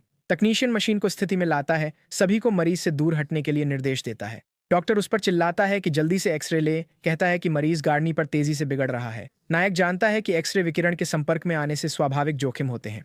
रेजिडेंट देखता है कि युवा इंटर्न अभी भी पुनर्जीवन कक्ष में खड़ा है। डॉक्टर पूछते हैं कि वह क्यों नहीं गया, और इंटर्न जवाब देता है कि वह ठीक है। वह मजाक में कहता है कि एक हवाई जहाज की उड़ान में आपको एक एक्सरे से ज्यादा विकिरण मिलता है। डॉक्टर हंसते हैं, उसे गलत तुलना के लिए चालाक कहते हैं। युवा व्यक्ति ध्यान केंद्रित रहता है, मरीज के शरीर में खून की हर आखिरी बूंद बचाने के लिए दृढ़ संकल्पित। वह पूरी तरह से समर्पित है। उसका पूरा अस्तित्व पीड़ित की जान बचाने के लिए समर्पित है। निवासी कुछ क्षणों के लिए उसे चुपचाप देखता है और फिर अपने काम पर लौट जाता है। एक्सरे मशीन जीवन में आ जाती है, आवश्यक छवियों को कैप्चर करती है। तकनीशियन घोषणा करता है कि स्कैन पूरे हो गए हैं और उन्हें एक डिजिटल मॉनिटर पर प्रदर्शित करता है। निवासियों के प्रमुख छवियों का विश्लेषण करते हैं। उनके चेहरे पर एक चौंकाने वाली समझ का भाव होता है। वह स्क्रीन की ओर इशारा करते हुए कहता है कि रक्तस्राव का स्रोत श्रोणि है। एक्सरे छवि स्पष्ट रूप से रोगी की श्रोणि की हड्डी में गंभीर फ्रैक्चर दिखाती है। निवासी प्रमुख तुरंत एक श्रोणि बाइंडर और आर्थोपेडिक्स के साथ परामर्श का आदेश देते हैं। बाइंडर को जल्दी से रोगी के चारों ओर लपेटा जाता है ताकि फ्रैक्चर को संकुचित किया जा सके और रक्तस्राव को रोका जा सके। उपकरण को कसकर बांधा जाता है ताकि पीड़ित की टूटी हुई श्रोणि को स्थिर किया जा सके। खून और सलाइन के आईवी बैग लटकाए जाते हैं ताकि खोई हुई तरल मात्रा को तेजी से बदला जा सके। निवासी मॉनिटर को देखता है, जश्न मनाता है क्योंकि मरीज का रक्तचाप बढ़ने लगता है। मरीज के जीवन संकेत धीरे धीरे गाड़ी पर स्थिर होने लगते हैं। निवासी रिपोर्ट करता है कि उसका दबाव, नाड़ी और ऑक्सीजन संतृप्ति सामान्य स्तर पर लौट आए हैं। प्रमुख उसके चेतना स्तर के बारे में पूछता है, लेकिन वह अभी भी अनुत्तरदायी है। युवा इंटर्न मरीज के करीब जाता है, खुद उसके संकेतों की जांच करता है। वह उसकी सांसों को ध्यान से देखता है, किसी प्रतिक्रिया के संकेत की तलाश में। अचानक रोगी की आंखें पुनर्जीवन कक्ष में खुल जाती हैं। इंटर्न टीम को सूचित करता है कि पीड़ित होश में आता हुआ प्रतीत हो रहा है। रेजिडेंट्स के प्रमुख ने राहत की लंबी सांस ली, यह जानकर कि उन्होंने सबसे बुरा समय पार कर लिया है। वह एक पूर्ण शरीर सीटी स्कैन का आदेश देते हैं और उन्हें ट्रांसफ्यूजन जारी रखने का निर्देश देते हैं। प्रोफेसर घोषणा करते हैं कि वह कम गंभीर मरीजों की जांच करने जा रहे हैं और कमरे से बाहर निकल जाते हैं। नायक राहत की सांस लेता है, आभारी है कि कोई बड़ी चिकित्सा त्रुटि नहीं हुई। वह अपने घबराए हुए सहयोगी के बारे में सोचता है और कैसे एक छोटी सी गलती विनाशकारी हो सकती थी। अचानक उसकी आंखें चौड़ी हो जाती हैं जब उसे एक महत्वपूर्ण एहसास होता है। उसे याद आता है कि दुर्घटना के अभी भी 10 और मरीज हैं जिन्हें इलाज की जरूरत है। युवा व्यक्ति जानता है कि वह तब तक अपनी सतर्कता नहीं छोड़ सकता जब तक लंबी रात खत्म नहीं हो जाती। आपातकालीन कक्ष पूरी तरह से अराजकता में है। हर कोने से मरीज दर्द में चिल्ला रहे हैं। अन्य विशेषताओं के डॉक्टर मदद के लिए आ गए हैं, लेकिन विभाग अभी भी भरा हुआ है। चिंतित परिवार के सदस्यों के आगमन से पहले से ही अराजक आपातकालीन कक्ष पागलखाना बन जाता है। वह और उनकी महिला सहकर्मी एक मरीज की देखभाल कर रहे हैं जिसके सिर पर पट्टी बंधी हुई है। वह टिप्पणी करते हैं कि आज का दिन वास्तव में ऐतिहासिक रहा है, जितना व्यस्त वह कभी नहीं रहे। इंटर्न सहमत होती है, कहती है कि लगातार एड्रेनालिन की वजह से वह पूरी तरह जागरूक है। वह स्वीकार करती है कि इतने गंभीर चोटों वाले लोगों को देखकर वे अपनी शिकायतें तुच्छ लगती हैं। उसकी सहकर्मी उसकी प्रशंसा करती है कि उसने शांत दिमाग रखा और मरीज के घाव को खोजने वाली वही थी। युवती उनका धन्यवाद करती है, ये जोड़ते हुए कि उनके प्रोत्साहन के शब्दों ने वास्तव में उसकी मदद की। वो मुस्कुराते हुए पूछता है कि क्या वह अब भी मरीजों से निपटने से उतनी ही नफरत करती है जितनी पहले करती थी। वो जवाब देती है कि उसे अब भी नफरत है और उच्च दाम की स्थिति अब भी डरावनी है, लेकिन एक छोटी सी मुस्कान के साथ वो जोड़ती है कि उसे जो करना है वो करना ही होगा, चाहे कुछ भी हो। उसे राहत महसूस होती है, सोचते हुए कि उसे बाकी शिफ्ट में उसकी चिंता नहीं करनी पड़ेगी। अचानक एक आदमी की गुस्से भरी आवाज शोर के बीच से आती है, ये पूछते हुए कि यहाँ का प्रभारी कौन है। एक गुस्से में जोड़ा नर्स के स्टेशन पर आता है, विभाग के प्रमुख से मिलने की मांग करता है। एक नर्स हस्तक्षेप करने की कोशिश करती है, उनसे शांतिपूर्वक पूछती है कि समस्या क्या है। आदमी चिकित्सा स्टाफ पर लापरवाही और अपना काम न करने का आरोप लगाता है। वह अपने बेटे की ओर स्ट्रेचर पर इशारा करते हुए चिल्लाता है कि उसका इलाज अब तक क्यों नहीं हुआ। बुजुर्ग सहकर्मी फुसफुसाते हैं कि लड़का वही छात्र है जिसने बड़ा हादसा किया था। नायक को एहसास होता है कि वह आदमी ड्राइवर का पिता है और उसकी बेशर्म हिम्मत से घृणा होती है। दंपति धमकी देते हैं कि अगर प्रमुख तुरंत नहीं आता तो वे पूरे चिकित्सा दल पर मुकदमा करेंगे। नर्स उन्हें समझाने की कोशिश करती है, लेकिन पिता जोर देते हैं कि उनका कीमती बेटा दर्द में है। लड़के की मां नाराज हो जाती है जब उसे पता चलता है कि उनके आगे और भी जरूरी मरीज हैं। वह तर्क करती है कि यह मायने नहीं रखता कि उनका इलाज अब हो या बाद में। आदमी का धैर्य समाप्त हो जाता है और वह हिंसक रूप से नर्स को गलियारे में धक्का देता है। नायक सुरक्षा को बुलाकर इस उग्र स्थिति को शांत करने के लिए चिल्लाता है, लेकिन उसका सहयोगी हमसो डैम आगे बढ़ता है और आदमी को हंगामा बंद करने का आदेश देता है। युवा व्यक्ति अपने साथी के चेहरे पर शुद्ध क्रोध देखकर चौंक जाता है। तो उसने उसे पहले कभी इतना गुस्से में नहीं देखा और चिंतित है कि वह क्या कर सकती है। उसे डर है कि हैमस्टर का गुस्सा एक बार भड़कने पर किसी भी क्षण फट सकता है। आदमी उंगली उठाकर इंटर्न से घमंड से पूछता है कि वह खुद को क्या समझती है। लड़की जवाब देती है कि उसका बेटा अस्पताल में एकमात्र कीमती बच्चा नहीं है। वो अन्य मरीजों की ओर इशारा करती है, समझाते हुए कि उनमें से एक लगभग खून से लथपथ हो गया था। वह धर्मी गुस्से के साथ उस पर ईआर में अराजकता का कारण होने का आरोप लगाती है। जोड़ा अवाक रह जाता है, इंटर्न के उग्र टकराव से पूरी तरह से चौंक जाता है। वह उन्हें सूचित करती है कि उनके बेटे को उसकी बारी आने पर देखा जाएगा और उन्हें इंतजार करने के लिए कहती है। लड़के का पिता युवा डॉक्टर की धृष्टता पर गुस्से में दांत पीसता है। मां अपना हाथ उठाती है, उस इंटर्न को मारने के लिए तैयार होती है जिसने उसका सामना करने की हिम्मत की। नायक चिल्लाता है, डरता है कि उसकी सहकर्मी पर हमला होने वाला है, लेकिन इंटर्न शांतिपूर्वक आपातकालीन चिकित्सा सेवा अधिनियम के अनुच्छेद 12 का हवाला देती है। वह उन्हें चेतावनी देती है कि जो कोई भी चिकित्सा सेवाओं में बाधा डालता है उसे 5 साल तक की जेल हो सकती है। युवा डॉक्टर की साहसिकता से दंपति स्तब्ध हो जाते हैं और एक हिचकिचाते हुए कदम पीछे हटते हैं। वे विश्वास नहीं कर सकते कि एक साधारण इंटर्न मरीज के माता पिता को धमकी देने की हिम्मत करेगा। लड़के की मां अस्पताल प्रशासन के साथ उसके खिलाफ औपचारिक शिकायत दर्ज करने की धमकी देती है। लड़की बिना झिझक उसकी आंखों में देखती है और उसे आगे बढ़ने के लिए कहती है। फिर वह पूरी शांति से अपना परिचय देती है, हमसो डैम इस विश्वविद्यालय अस्पताल में इंटर्न। युवा डॉक्टर के अडिग आत्मविश्वास से जोड़ा पूरी तरह से निरस्त्र हो जाता है। आदमी गुस्से से उबलता है, कसम खाता है कि वह उसे इस अपमान के साथ नहीं जाने देगा। लड़की उसे शिकायत दर्ज करने के लिए प्रोत्साहित करती है, कहती है कि उसे सजा से बचने न दें। फिर वह उन्हें जाने के लिए कहती है, ये कहते हुए कि वे रोगी की देखभाल में बाधा डाल रहे हैं। वह अपनी सहकर्मी की कार्रवाई से बेहद प्रभावित है, उसके साहस को प्रेरणादायक पाता है। वह पूछता है कि क्या वह ठीक रहेगी, लेकिन वह बस कंधे उचकाती है, कहती है कि उसे शिकायत की कोई परवाह नहीं है। इंटर्न एक सच्चे शाही की गरिमा के साथ खुद को संभालती है, उसे पूरी तरह से चकित कर देती है। वह उसे मदद के लिए बुलाने ही वाला था कि तभी रेजिडेंट दिखाई देता है जो नाखुश दिख रहा है। वह इंटर्न के पास सख्त असंतोषजनक भाव के साथ आता है। डॉक्टर उसे डांटता है कि जब ईआर मरीजों से भरा हुआ है तो वह चिल्ला क्यों रही है। लड़की सिर झुकाकर माफी मांगती है, जबकि रेजिडेंट अपनी बाहें छिड़कर मोड़ लेता है। वह उसे वापस काम पर लौटने और उन मरीजों पर ध्यान केंद्रित करने के लिए कहता है जो अभी भी इंतजार कर रहे हैं। फिर रेजिडेंट इंटर्न को हल्का सा अंगूठा दिखाकर उसकी बहादुरी की सराहना करता है। वह दोनों इंटर्न की पीठ थपथपाते हुए याद दिलाता है कि अभी भी बहुत काम बाकी है। लड़की अपने सहकर्मी की ओर आत्मविश्वास से भरी मुस्कान देती है, स्पष्ट रूप से टकराव के बाद सशक्त महसूस कर रही है। वह भी मुस्कुराता है, उसे अपने आप में अधिक सहज होते देख वास्तव में खुश है। जैसे जैसे रात समाप्त होती है, अस्पताल में अराजक शिफ्ट अंततः समाप्त हो जाती है। निवासी एक खून से सना हुआ गॉज पैड बायोहाजर्ड बिन में फेंकता है और थके हुए अंदाज में सांस लेता है। वह 2 मरीजों को छुट्टी देता है जो घर जाने से पहले उसका बहुत धन्यवाद करते हैं। डॉक्टर कहते हैं कि वह अब आखिरकार सांस ले सकते हैं और युवा व्यक्ति को उसकी मेहनत के लिए बधाई देते हैं। इंटर्न अस्पताल की गतिशील प्रकृति पर टिप्पणी करता है, कुछ ऐसा जो उसने आंतरिक चिकित्सा में कभी अनुभव नहीं किया। रेजिडेंट सहमत होते हुए कहता है कि इमरजेंसी रूम की एक अनोखी पहचान है जिसे बनाए रखना है। वह ईआर को नियंत्रित अराजकता का स्थान बताता है जहां मरीज लगातार चिल्ला रहे होते हैं या बेहोश हो रहे होते हैं। इंटर्न विचारमग्न हो जाता है, ये नोट करते हुए कि यहाँ एक भावनात्मक तीव्रता है जो कहीं और नहीं है। वह एक जीवन बचाने और किसी को उनके परिवार के पास वापस भेजने से मिलने वाले गहरे गर्व के बारे में बात करता है। डॉक्टर उसे ध्यान से देखते हैं, ये पुष्टि करते हुए कि यही आपातकालीन चिकित्सा का एकमात्र गर्व है। निवासी के शब्द युवा व्यक्ति के साथ गहराई से गूंजते हैं, उसके भीतर एक शक्तिशाली भावना को जगाते हैं। डॉक्टर मजाक करते हैं, पूछते हैं कि क्या वह यहाँ स्थायी रूप से रहने पर विचार कर रहा है। इंटर्न मुस्कुराता है, कहता है कि उसे सम्मानित महसूस होगा अगर विश्वविद्यालय अस्पताल उसे रखे। वह निवासी की प्रशंसा करते हुए कहता है कि भविष्य में उसके अधीन काम करना एक सम्मान होगा। डॉक्टर हंसते हुए उसे हल्के से धक्का देते हैं और उसकी बातों को सस्ती अनाड़ी चापलूसी कहकर खारिज कर देते हैं। वो उसे बोलना बंद करने और उन मरीजों के पास वापस जाने के लिए कहते हैं जो अभी भी इंतजार कर रहे हैं। तूफान के बाद आपातकालीन कक्ष असामान्य रूप से शांत और शांत महसूस होता है। युवक अपने सीने में चिंता की गांठ महसूस करता है, एक परेशान करने वाली भावना कि उसने कुछ महत्वपूर्ण नजरअंदाज कर दिया है। वो अपने बड़े सहयोगी के पास जाता है जो कंप्यूटर स्टेशन पर टाइप कर रहा है। इंटर्न सुझाव देता है कि वे शेष मरीजों को बांट लें ताकि जल्दी खत्म कर सकें। वह अनायास ही उल्लेख करता है कि यहाँ तक कि उनका सहयोगी, जिसकी बांह टूटी हुई है, ने भी बहुत सारे मरीज देखे। ये इंटर्न को भ्रमित करता है क्योंकि दूसरे व्यक्ति ने दावा किया था कि वह कोई काम नहीं कर सकता।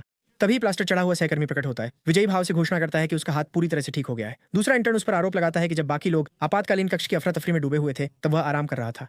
मुख्य पात्र को अंततः अपनी लगातार बेचैनी का स्रोत समझ में आता है। उसे जो जिंजी और टीम के लिए उनकी संभावित जिम्मेदारी याद आती है। इंटर्न जल्दी से अस्पताल के कंप्यूटर पर अपने सहयोगी की पूरी की गई कार्य सूची खींचता है। कुछ भी बहुत जटिल नहीं लगता, लेकिन एक विशेष प्रक्रिया उसके पेट में मरोड़ पैदा कर देती है। उसकी आंखें भय से चौड़ी हो जाती हैं जब वह स्क्रीन पर थोरासेंटेसिस शब्द पढ़ता है। प्रक्रिया स्वयं अत्यधिक कठिन नहीं है, लेकिन एक गलती घातक परिणाम दे सकती है। मरीज एक 70 वर्षीय व्यक्ति है जो सांस की तकलीफ और सीने में दर्द के साथ आया था। युवा व्यक्ति अपने सहयोगी से पूछता है कि क्या वह सुनिश्चित है कि उसने आज कोई गलती नहीं की। दूसरा व्यक्ति इस सवाल पर नाराज हो जाता है, उस पर परेशानी शुरू करने का आरोप लगाता है। वह शेखी बघाड़ता है कि उसकी अनुपस्थिति में वह एक स्टार परफॉर्मर था और उसे अपने काम से काम रखने के लिए कहता है। नायक पूछता है कि क्या उसने प्रक्रिया के बाद फॉलोअप एक्सरे का आदेश दिया था। उसका सहयोगी अपनी गर्दन के पीछे खुजाता है, शर्मिंदा होकर स्वीकार करता है कि उसने अभी तक परिणाम नहीं देखे हैं। सहयोगी रक्षात्मक हो जाता है, ये जोर देते हुए कि उसने भी अन्य मरीजों का इलाज करने में कड़ी मेहनत की। नायक पर चिंता की लहर छा जाती है और वह दूसरे व्यक्ति से एक्सरे फाइल खोलने की मांग करता है। इंटर्न उसकी दृढ़ता के बारे में बड़बड़ाता है, लेकिन कंप्यूटर पर छवि दिखाता है। वह स्क्रीन को सदमे में घूरता है, ये समझने में असमर्थ है कि वह क्या देख रहा है। एक्सरे पुष्टि करता है कि मरीज के फेफड़े में तरल अभी भी मौजूद है। सहयोगी अनायास ही कहता है कि जब उसने प्रक्रिया की थी तो ज्यादा तरल नहीं निकला। नायक फट पड़ता है, उस पर चिल्लाता है और कंप्यूटर स्क्रीन की ओर उंगली से इशारा करता है। वह एक न्यूमोथोरैक्स, फेफड़े के ध्वस्त होने की ओर इशारा करता है। उस तरफ जो इंटर्न ने प्रक्रिया की थी उसके विपरीत है। आदमी चुप्पी में स्तब्ध हो जाता है, यह महसूस करते हुए कि उसने कितनी बड़ी गलती की है। नायक को यह एहसास होता है कि उसके सहयोगी ने दाहिने फेफड़े का इलाज किया, लेकिन गलती से बाएं फेफड़े को छेद दिया। उसकी आंखें फटी की फटी रह जाती हैं। वह पूछता है कि क्या इंटर्न ने सच में गलत फेफड़े को छेद दिया। दूसरा आदमी डर के मारे कांपता है, उसकी विनाशकारी गलती का पूरा भार उस पर गिरता है। नायक मरीज को खोजने के लिए दौड़ पड़ता है, पूछता है कि वह किस क्षेत्र में है। उसके हताश सहयोगी ने उसका हाथ पकड़ लिया, खबर बाहर जाने के डर से। वो उसे कुछ न कहने की विनती करता है, ये कहते हुए कि उसकी मूल्यांकन बर्बाद हो जाएगी। युवा व्यक्ति अपने सहयोगी की ऐसी गंभीर स्थिति में स्वार्थीता से अवाक रह जाता है। दूसरा व्यक्ति अपने कार्यों को सही ठहराने की कोशिश करता है, सुझाव देता है कि वे इस घटना को चुपचाप रखें। नायक अपने सहयोगी के रवैये से क्रोधित हो जाता है, ये विश्वास नहीं कर पाता कि वह क्या सुन रहा है। इंटर्न तर्क करता है कि उन्हें इसे ऐसे ही छोड़ देना चाहिए क्योंकि न्यूमोथोरैक्स छोटा है। इस पर युवा व्यक्ति चिल्लाते हुए अपने सहयोगी को पागल, गैर जिम्मेदार मूर्ख कहता है। यार काउंटर पर गंभीर चिकित्सा त्रुटि को लेकर दोनों इंटर्न्स के बीच गर्मागर्म बहस छिड़ जाती है। नायक मेज पर मुक्का मारते हुए चिल्लाता है कि उसके सहयोगी का मूल्यांकन अप्रासंगिक है। वह अपने सहयोगी की आंखों में आंखें डालकर ठंडे स्वर में चेतावनी देता है, वह मरीज तुम्हारी वजह से नहीं बचेगा। दूसरा इंटर्न नायक की गुस्से भरी नजर से डर कर ठिठक जाता है। युवक चिल्लाता है, पूछता है कि मरीज कहाँ है, ये जानते हुए कि 30 मिनट पहले ही बीत चुके हैं। वह अस्पताल के गलियारों में दौड़ता है, खतरे में पड़े मरीज को बेताबी से खोजता है। दोनों इंटर्न बुजुर्ग व्यक्ति को एक गाड़ी पर गंभीर संकट में पड़े हुए पाते हैं। मरीज दर्द में कराह रहा है, हर सांस लेने के लिए संघर्ष कर रहा है। वह डॉक्टर को पुकारता है, हांफते हुए कहता है कि वह अपने फेफड़ों में हवा नहीं ले पा रहा है। दोनों इंटर्न वहां खड़े हैं, क्षण भर के लिए स्तब्ध, यह नहीं समझ पा रहे कि उसकी मदद कैसे करें। मॉनिटर दिखाता है कि मरीज की ऑक्सीजन संतृप्ति गिरकर 73% हो गई है। नायक को एहसास होता है कि पहले की अफरा तफरी में आपातकालीन कक्ष में अलार्म दब गया होगा। वो मरीज को सांस लेने में मदद के लिए ऑक्सीजन मास्क लाने के लिए चिल्लाता है। नायक अपने स्तब्ध सहयोगी के बगल में खड़ा है, उसका दिमाग तेजी से चल रहा है। वह उसे आदेश देता है कि एक्सरे निवासी को दिखाए और तुरंत छाती सर्जरी को पेश करे। दूसरा व्यक्ति उसके आदेशों का पालन करने के लिए दौड़ता है। युवा व्यक्ति को मरीज के साथ अकेला छोड़ देता है। उसके दिमाग में उसकी पूर्वाभास की याद चमकती है, जो भयानक भविष्य उसने देखा था वह अभी हो रहा है। युवा व्यक्ति जानता है कि कोई और देरी होने पर मरीज उसके सामने ही खो जाएगा। वह तेजी से आदमी की जान बचाने की योजना बनाता है, इससे पहले कि बहुत देर हो जाए। केवल एक समाधान उसके दिमाग में आता है, आदमी के फेफड़े में हवा के दबाव को कम करने के लिए एक सुई एस्पिरेशन। वह पास की नर्स से 16 गेज सुई के लिए चिल्लाता है। नर्स बिना किसी हिचकिचाहट के उसे सुई दे देती है। वह मरीज के पास खड़ा होता है, आपातकालीन प्रक्रिया करने की तैयारी करता है। सुई को तैयार रखते हुए वह इसे मरीज के सीने में डालने के लिए खुद को तैयार करता है। वह एक पल के लिए झिझकता है, ये सोचते हुए कि क्या उसे यह करने का अधिकार है। युवा व्यक्ति अकेला है, वरिष्ठ डॉक्टर की निगरानी के बिना। अगर वह असफल होता है तो उसकी मूल्यांकन खराब हो जाएगी और वह मुकदमे का सामना भी कर सकता है। सबसे खराब स्थिति में वह एक चिकित्सा लापरवाही मामले में प्रतिवादी बन सकता है। मरीज हवा के लिए हांफता रहता है, उसकी स्थिति हर गुजरते सेकंड के साथ बिगड़ती जाती है। नायक आदमी की पीड़ा देखता है और एक निर्णायक निर्णय लेता है। वह जानता है कि एक सेकंड भी बर्बाद नहीं किया जा सकता, उसे अब कार्य करना होगा उसे बचाने के लिए। स्थिर हाथों से वह सुई को रोगी की छाती की दीवार में डालने की तैयारी करता है। वह ध्यान केंद्रित करता है, सुई आकांक्षा प्रक्रिया के सटीक चरणों को याद करते हुए। सावधानी पूर्वक वह सुई को सही स्थान पर डालता है ताकि फंसी हुई हवा को बाहर निकाला जा सके। जैसे ही सुई उसकी छाती में चुभती है, रोगी दर्द से तड़प उठता है। युवा व्यक्ति महसूस करता है कि सुई पर्याप्त गहराई तक नहीं गई है और उसे इसे और आगे बढ़ाने की जरूरत है। वह सुई को अधिक बल के साथ धकेलता है जब तक कि यह वक्ष गुहा में प्रवेश नहीं कर जाती। सुई अब रोगी की छाती में ढंसी हुई है और हवा बाहर निकलने लगती है। फंसी हुई हवा आदमी के फेफड़े से बाहर निकलती है, उसके सीने पर दबाव कम हो जाता है। मरीज अंततः गहरी सांस ले पाता है और उसके चेहरे की तनावपूर्ण अभिव्यक्ति नरम हो जाती है। मरीज राहत की सांस लेता है क्योंकि उसकी सांस धीरे धीरे सामान्य हो जाती है। युवा व्यक्ति जश्न मनाता है जब वह ऑक्सीजन संतृप्ति को वापस निवासी पर चढ़ते हुए देखता है। निवासी अन्य इंटर्न के साथ दौड़ता हुआ आता है। सर्जन को बुलाते हुए वह मरीज को देखता है और घोषणा करता है कि उन्हें दोनों तरफ चेस्ट ट्यूब डालने की जरूरत है। डॉक्टर फिर मरीज के सीने में धंसी सुई को देखता है और सदमे में जम जाता है। वह युवा व्यक्ति पर चिल्लाता है, ये जानने की मांग करता है कि उसने मरीज के साथ क्या किया। रेजिडेंट उसका कॉलर पकड़ लेता है, उस पर बिना अनुमति के प्रक्रिया करने का आरोप लगाता है। फिर उसकी नजर मॉनिटर पर जाती है जहां वह ऑक्सीजन संतृप्ति स्तर में सुधार देखता है। डॉक्टर एक सिरिंज के लिए कहता है जिसे एक नर्स जल्दी से प्रदान करती है। वह नायक से कहता है कि वह वाल्व को स्थिर रखे जब वह प्रक्रिया को संभालता है। सिरिंज का उपयोग करते हुए वह मरीज के फेफड़े से शेष हवा को सावधानी पूर्वक निकालना शुरू करता है। युवक निवासी को काम करते हुए देखता है।